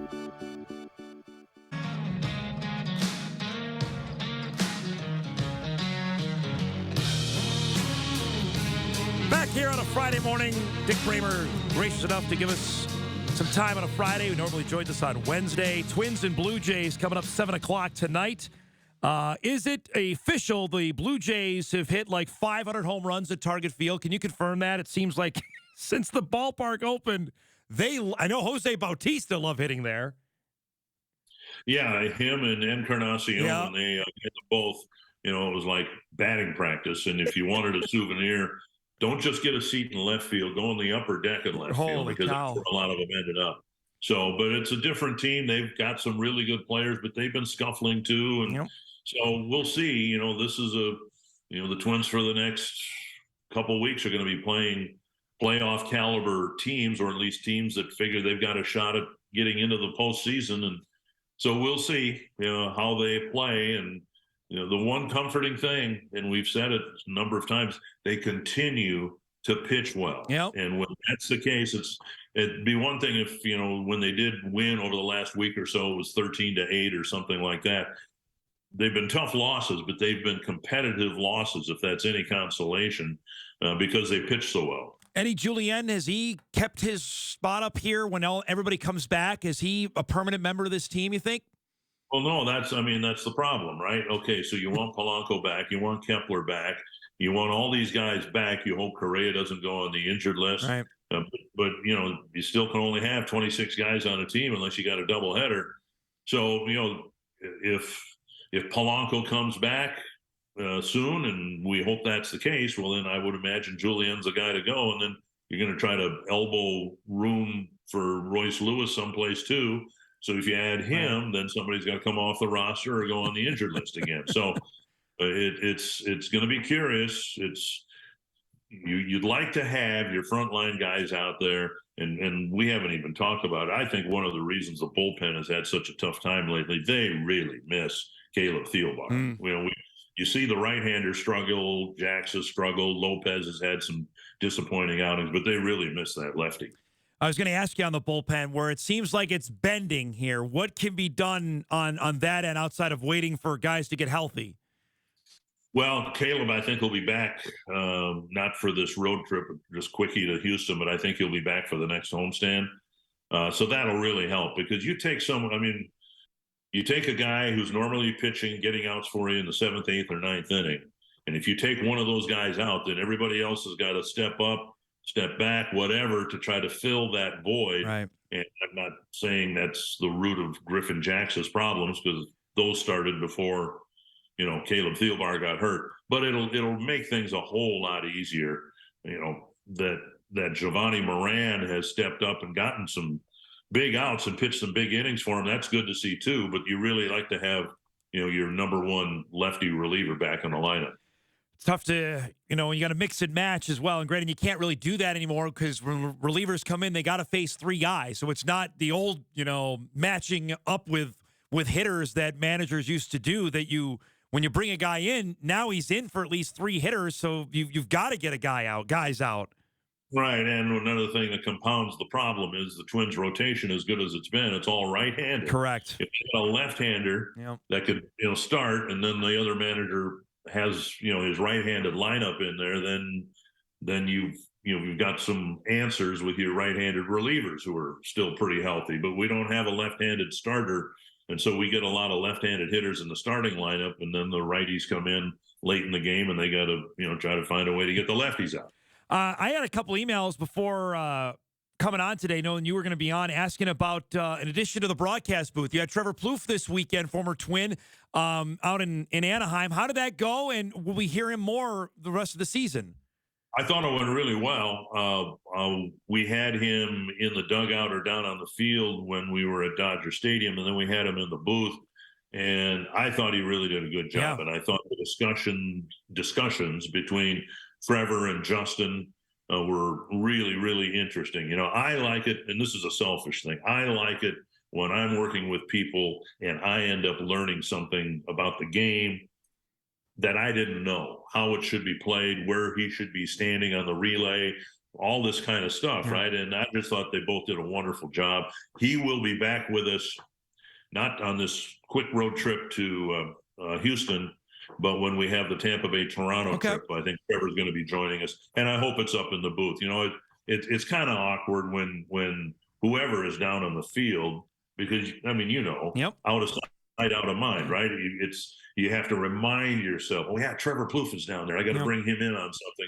But if they're sitting right next to you, it flows a whole lot better. I've had this because we've been broadcasting baseball the last couple days, and it's such a different of doing this show where I have to talk the entire time. I have to remind myself, and obviously you've done this for 40 years, that you don't have to talk every single second at the baseball, especially on television. You can let it breathe for a while. And it's like A to Z from doing this show and then going right and doing a baseball game. It's a learned habit that you can't just it's okay to have the natural sound take over.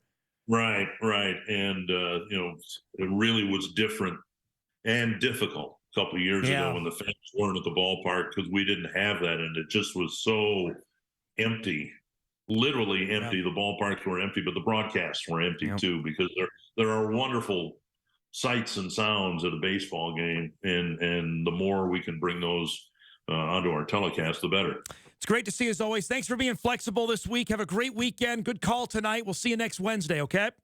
I'll be in Houston, and you'll be in Fargo. Sounds good. There he goes. All right. Dick Bremer, voice of the Minnesota Twins on Bally Sports North. Twins and the Blue Jays begin a 3-game set, 7 o'clock tonight on Bally Sports North. They're back again. Afternoon game tomorrow and Sunday, and an afternoon game on Monday on Memorial Day as the Twins will open up a series with the Astros. As he mentioned, real quick, road trip, 3 games in Houston, then back home for 4 with the Guardians. And that could be an awfully big series already as we make it into June. 2 of those games are going to be nationally televised. One's another Apple game, and another game next Saturday is on Fox. And then it's off to Tampa and Toronto. So hardening part of the schedule here for the Twins, who are beat up. They need guys back, and they need some guys to start producing, as they still are in first place only because the rest of the division isn't very good. They'll see Cleveland coming up, though, next week. We'll take a break. We continue on a Friday morning. Logan Campbell will join us in her usual Friday time slot. Lots to get to as we wrap up the week in style. We'll do that when Hot Mike returns on WDAY Extra, KSFL TV, and Inforum.com. This is one of the best decisions I've ever made because it changed my life. The PA in the clinic was like, dude, no wonder. Like, it all makes sense why you feel the way you do, and we're going to get it fixed. One of the best decisions I ever made was going and seeing these guys at Limitless. On the next Tamron Hall, they remain one of the best-selling and most loved music groups of all time, TLC.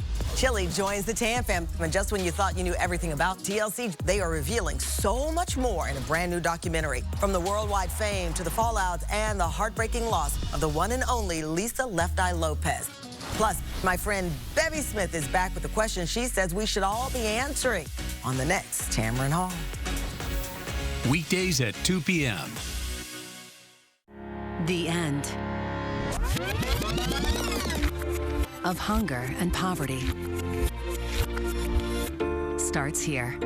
Your gift of an animal from Heifer International can help a family start a small business, creating food and income for education, medicine, and more, all while caring for the earth.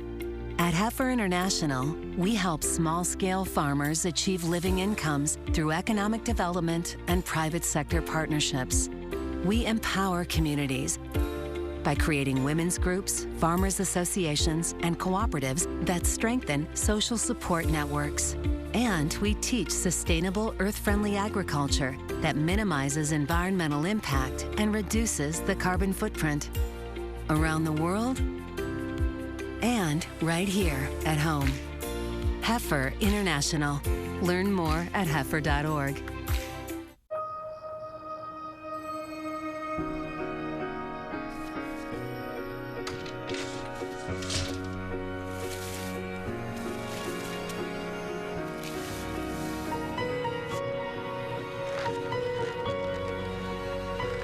What would you give for a child you loved to make their wish come true?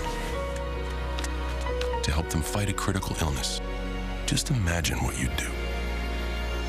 You see, wishes are so powerful, and you can make them real. They can give a child back their childhood, even change the way they feel. Every single one of us can make the stars align, because when we come together, hope and joy will shine.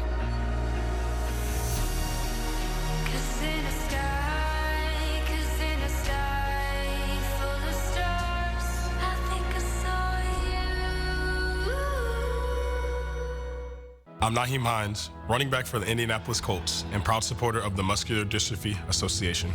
My mom was diagnosed with muscular dystrophy when I was 14, and I watched her struggle. But MDA helped her get the best treatments and care, and they also help kids like my buddy Ethan.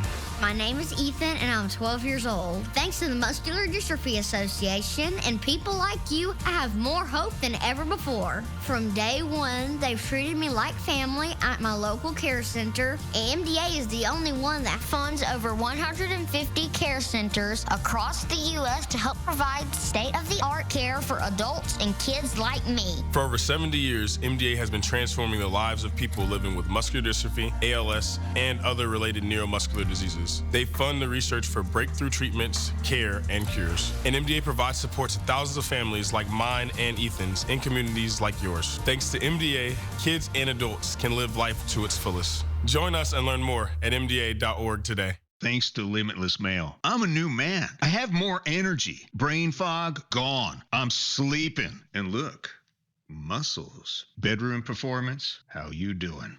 Schedule your free consult at limitlessmail.com. You know what? It's not my fault you're like in love with me or something. What? Oh, no, she did not. I hear her hair's insured for $10,000. We need someone there that knows what they're doing, obviously. I don't know that middle clip sounder. What is that one? Which one? I know the Lindsay Lohan Mean Girls one. What's the one after that? I don't know that one. That's also from Mean Girls. Is it? That's when they're talking about, I want to say they're talking about Gretchen. The girl, or Regina George. They're talking about her hair. Yeah. That's also from Mean Girls. I don't think that movie can get made now. I think a lot of movies that were made. Probably not in that frame, that time frame. Probably not. I enjoy that movie, but there's a couple of cringeworthy parts now. It's funny because I was watching TV and Parent Trap came on the other day. I love that movie. Lindsay Lohan But movie. growing up, I will never forget this. At soccer camp, they kept calling me, "You look like Lindsay Lohan from Parent Trap." And they called me Lindsay Lohan the entire weekend. And this was like when she's going through that crazy phase. And I was like 8. And I was like, "Mom, they keep calling me Lindsay Lohan. Am I like crazy?" She's like, no, like they just made the younger ones. But yeah, that's my celebrity lookalike, I guess. Yeah, I enjoy that movie, but it's probably, there's some things in there that you can't do anymore. Oh yeah. I think with like The Office too, that Yeah. show definitely cannot be made anymore. There's a lot of things that can't be made anymore. See, I've never watched What? one solitary second of that show. Are you kidding me? I watched the British version, Oh my which I gosh, enjoyed. Nope. The British version's good, but you need to watch British- The Office. That is your assignment for the weekend. The holiday weekend, watch The Office. Have you ever watched an episode of Seinfeld? That's a trade-off. And I think it's funny. But I've only watched like 3 episodes though. That's it? And it's when like someone else will put it on and they're like, "Oh, we're watching it." I'm like, okay, well, it's like funny, but I wouldn't put it on myself. I literally have watched every episode probably Yeah. at least 5 to 10 times. You like Curb yeah. too, right? Oh, I love Curb. Okay, I remember you and Jamal would always talk about that. Don't get me started on that show. That's it's tremendous. So you're going back up. You're working today. Colin Holt's going to be doing the game today with the Bison and the Jackrabbits. I mentioned this earlier when it got to 6-2 yesterday with the Bison Omaha game I'm talking about. I just had this feeling like this game is not over. Something's going to happen here, and of course, Omaha I literally, end up tying it. Matt Hopper was doing our camera behind home plate, which is where I sit. I said to him, I was like, "Matt, I have a feeling this is going to go to extra innings." He goes, "Yeah, I just wouldn't be surprised with the way this weekend has been going." And what happened? It went to extra innings. And it went on and on and on. But I got it. Even early on in the game yesterday, after how the game Wednesday night with NDSU went with South Dakota State, they were into it. They were loud, and then they weren't. Like around the 5th inning, it seemed like the Bison dugout got quiet. It's every single game this tournament, it's like fast-paced. Yeah. 5th inning hits, everything is slowed down, and a team starts blowing another team out. Have you noticed that's happened every single game this tournament? And I guess baseball is a game of ebbs and flows because whoever's louder is getting momentum on their side. Like Oral Roberts, the whole entire game yesterday, were so loud, having the best time, and SDSU was quiet pretty much the whole game. Yeah. So you could tell from the beginning, Oral Roberts was going to do big things, which they obviously did. I know you did a story on Parker Pitts last week for the news, and for viewers that got to see him for the first time yesterday, he was nails. I mean, this is a freshman who came in 3 innings, didn't allow a hit, didn't allow a run, and this wasn't even his best sport in high school. And like everyone has said, you cannot tell he's a freshman. If we didn't say he was a freshman, you probably think he's a fifth year. Like the way that because they didn't want to put him in, but they needed to put him in to save the game for them. And it was just so incredible to see him go out there and just throw strike after strike after strike when the other pitchers that came in could not throw a strike at all. And those are their reliable guys. Yes. Danielson and Riedinger have been really good for him, and they were not good yesterday. So I'm interested to see what they're going to do today because I'm sure they were trying to save him for today. Yes, that would have been the goal, and clearly that didn't happen. I imagine it's probably Max Loven's time. That's the guy who started. He was their number one starter 2 years ago, and he struggled with his command. He's battled a couple of injuries, but I mean, that to me is going to be their guy who's got a ton of experience against South Dakota State, I imagine.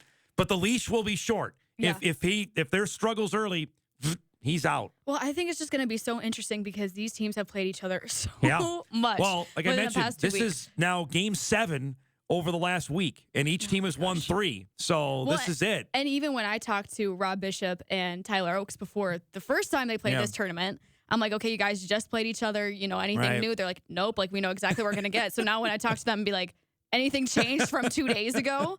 Like, I think everyone's just like, okay, what's going to happen. It's going to come down to who can play the cleanest game tonight. I imagine I think it's Jake Goebel is going to go for SDSU.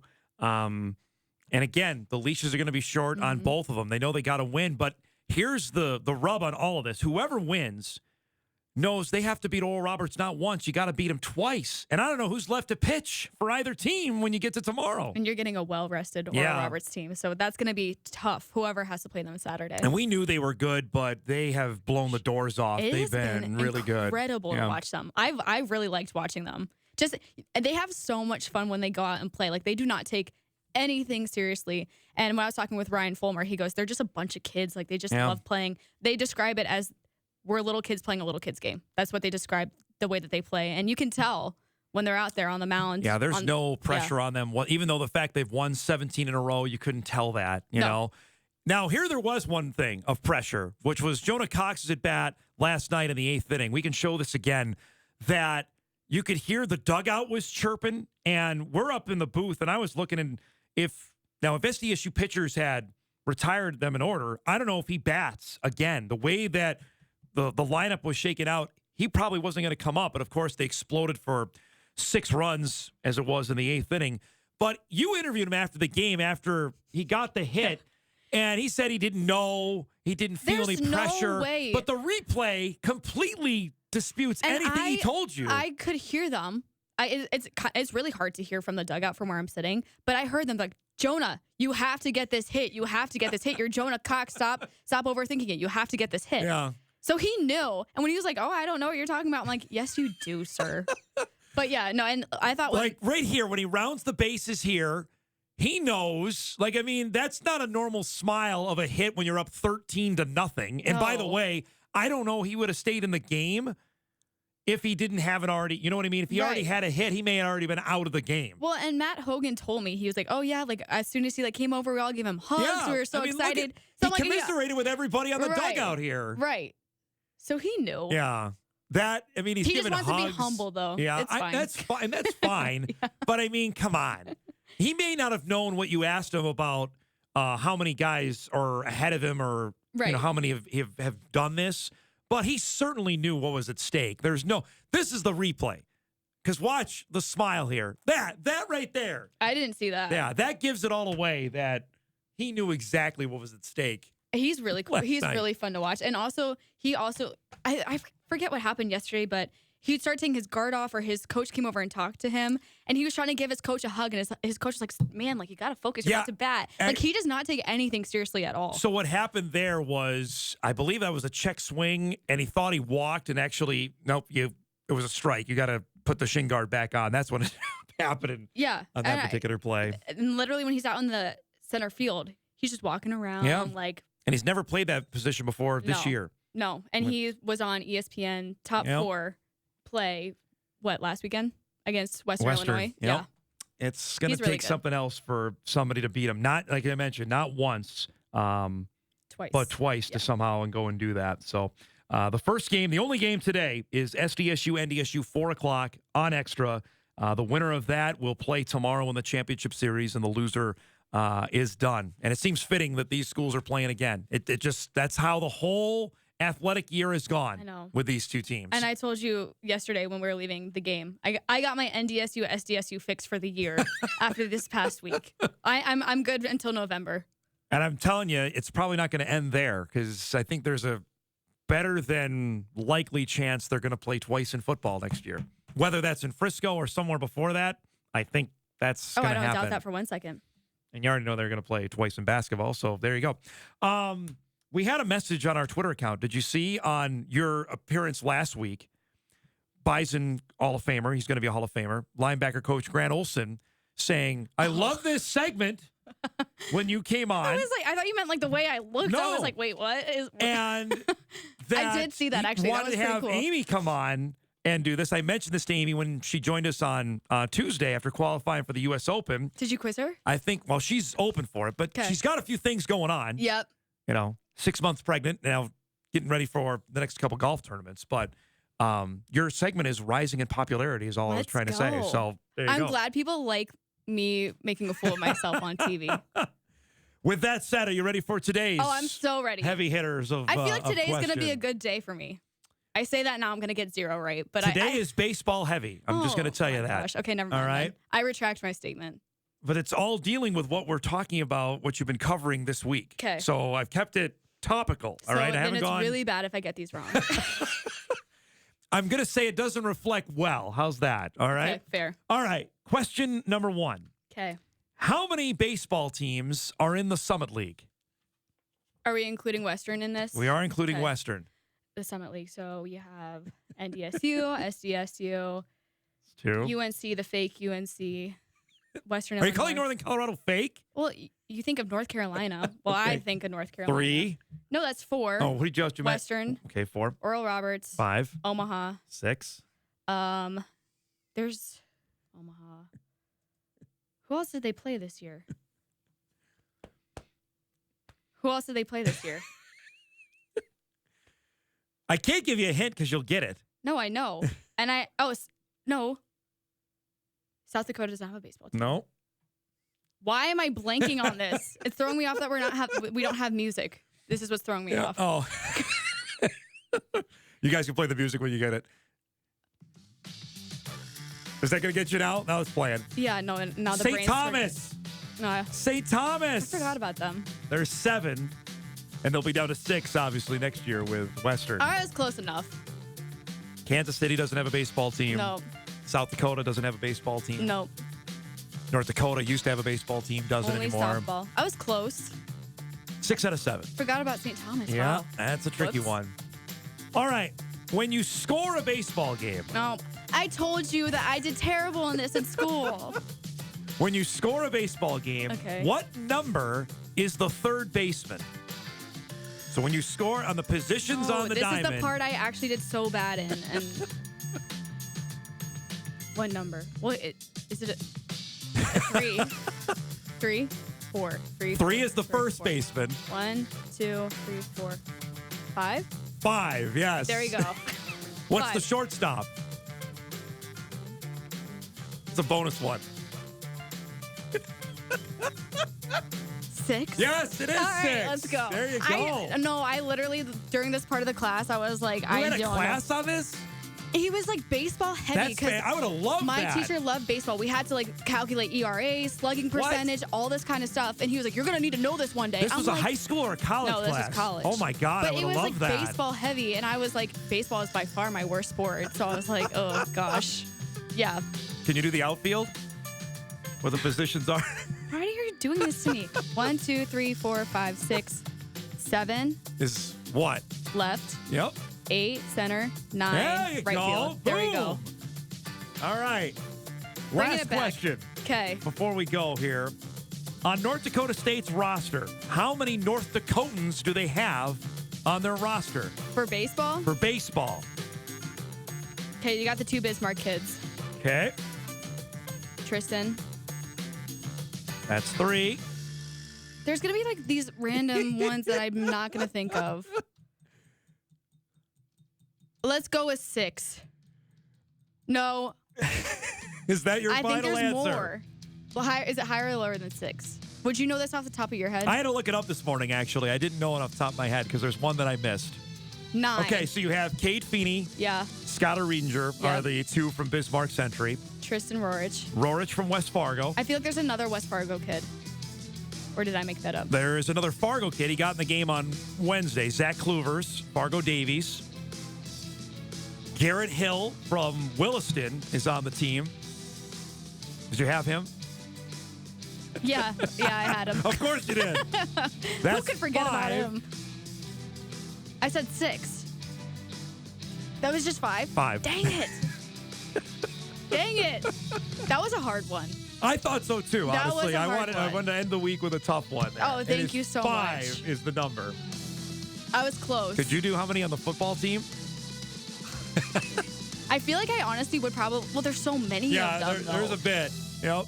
Like, how many people are on that roster? Oh, there's 100 guys. Right. Yeah. And I feel like probably like 30% are from North Dakota, at least. No, it's not that many. You don't think? No, it's not that many. They have a bunch, but it's not that high. Well, they have way more Minnesotans than they do North Dakotans. I'm trying to think about also who graduated too. Yeah, I'm just talking for the upcoming roster. We got to go anyway. Okay, we can do that for next week. We can do that for next week.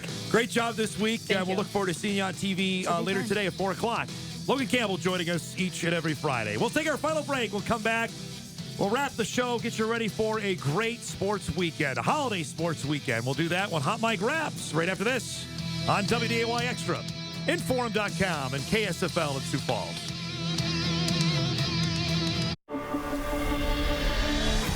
Wine country. It's beautiful. Patient. Exciting. And patient again. Welcome to your wine country. Happy Harry's Bottle Shops, Grand Forks and Fargo. Please use our products in moderation. I'll bet joining Medicare probably isn't on your bucket list. Riding in a balloon, traveling the world, learning the tango, something more like that, right? But now that you need to choose a Medicare plan, even though it might not be exciting, it sure is important. That's why I chose Blue Cross and Blue Shield of Minnesota. Blue Cross is nonprofit, so instead of making shareholders wealthy, they focus on making you and me healthy. You should call or go online to get this free step-by-step guide to Medicare. It can help you understand your Medicare benefits and how Blue Cross gives you more value for your money. 96% of doctors and hospitals in Minnesota are in the Blue Cross network. So just about anywhere you go, you're covered. And just like me, almost half of Minnesota seniors have a Blue Cross Medicare plan. Maybe you're interested in a plan that combines medical and prescription coverage. Well, here's how Blue Cross has you covered there as well. Blue Cross offers Medicare Advantage plans that include prescription drug coverage, $0 primary care doctor visits, and many other benefits. Some plans start at a $0 monthly plan premium. Plus, select plans include $0 copays on insulin and preferred generic medications. Blue Cross Medicare Advantage plans also provide extra perks at no extra cost. From dental, hearing, and vision benefits to Silver Sneakers fitness memberships and even benefits for over-the-counter medications. To learn more about why Blue Cross is the best choice, call or go online now for your free copy of this informative step-by-step guide to Medicare. There's absolutely no obligation. Blue Cross has been offering Medicare plans since 1965, when Medicare first started. They're all about keeping folks like you and me healthy, so we can keep doing things we like, or tackle things from our bucket list. Call or go online now. You and Blue, better together.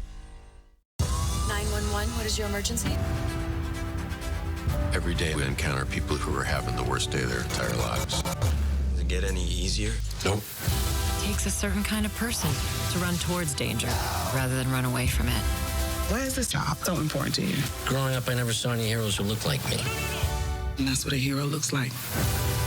Help is on the way. Sundays at 8 p.m.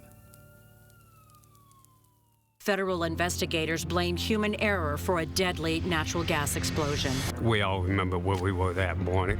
We could actually see the smoke from our farm here, which is close to 20 miles away. I started to pull right off the bat. Both tractors just kind of started to spin out, and those are big tractors. So I knew something wasn't right. Out of nowhere, I just heard a big boom. The tile plow ruptured into the pipeline. Once the gas got through the intakes of the tractors is when it ignited. As soon as I heard that boom, I started running as fast as I could. The ground literally started erupting from my feet. They were highly respected and they were good at what they did. It was one of those accidents that, when it was done, made people step back and pause. If an accident can happen to them, it can happen to anyone. Watch the rest of the story at 3secondslater.org. And remember, Farm Safe starts by contacting 811. Oh,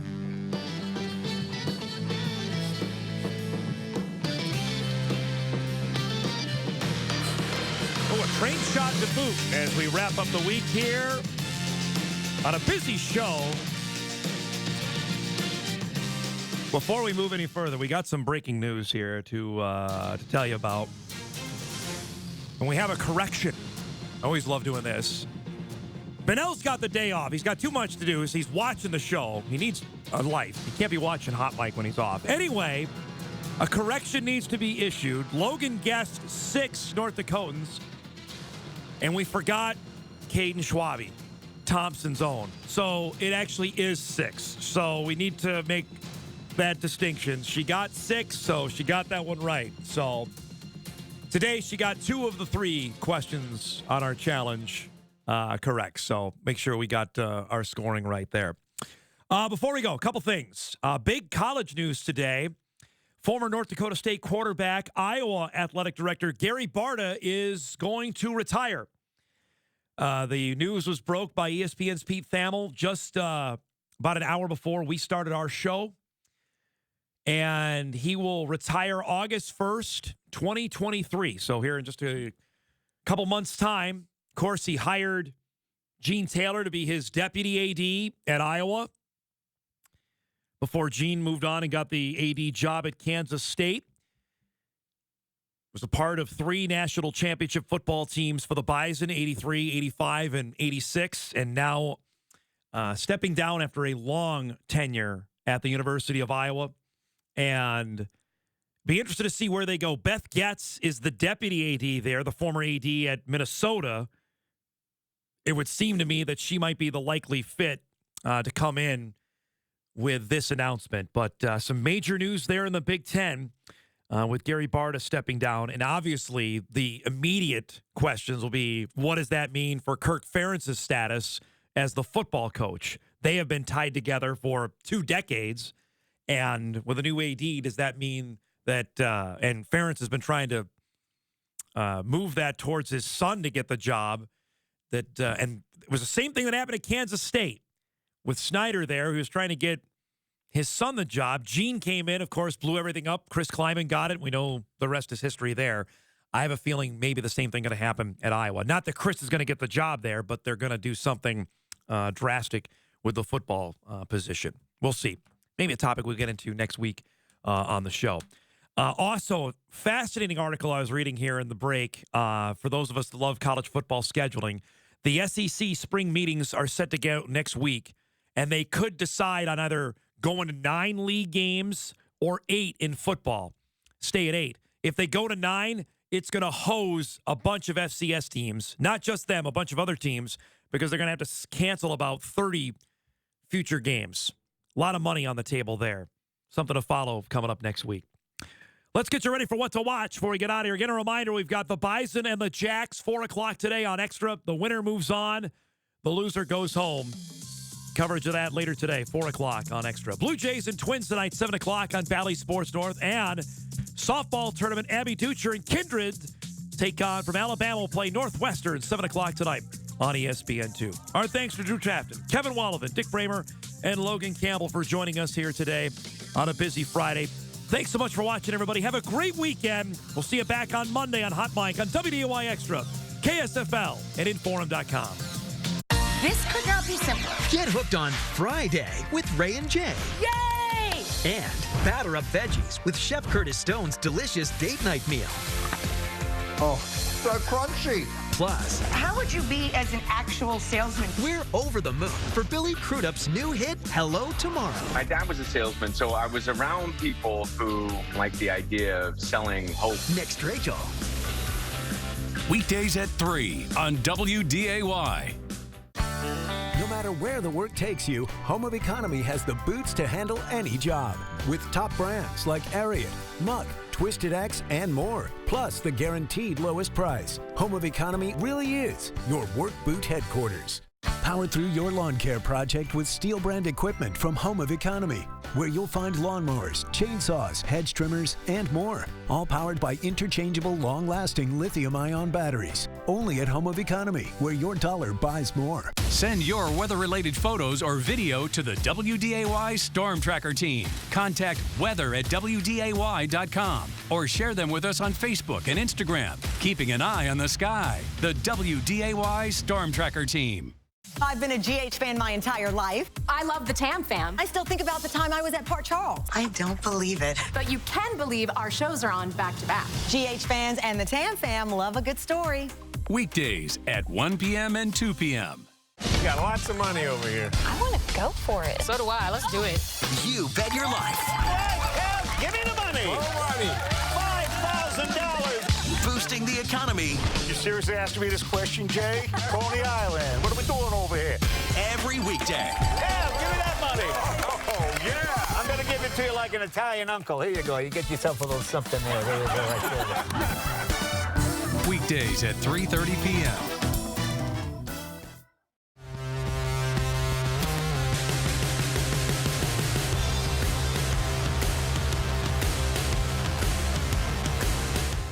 News. Happy Friday. I look outside in Detroit Lakes and a lot of flags blowing in the breeze that we've had the past few days, and that breeze unfortunately is only getting stronger. The wind is the story for today going into the weekend. But it's not only the wind, it's of course the entire weekend forecast. We also have some good heat that's building in. Temperatures rising into the low 90s for spots, some other spots stuck in the middle 80s. We'll go through that forecast, including a lakes forecast coming up, and then we'll track storm chances. Once this heat breaks down, we are going to track a few storms in the forecast later on next week. It's all coming up on WDAY News at 11.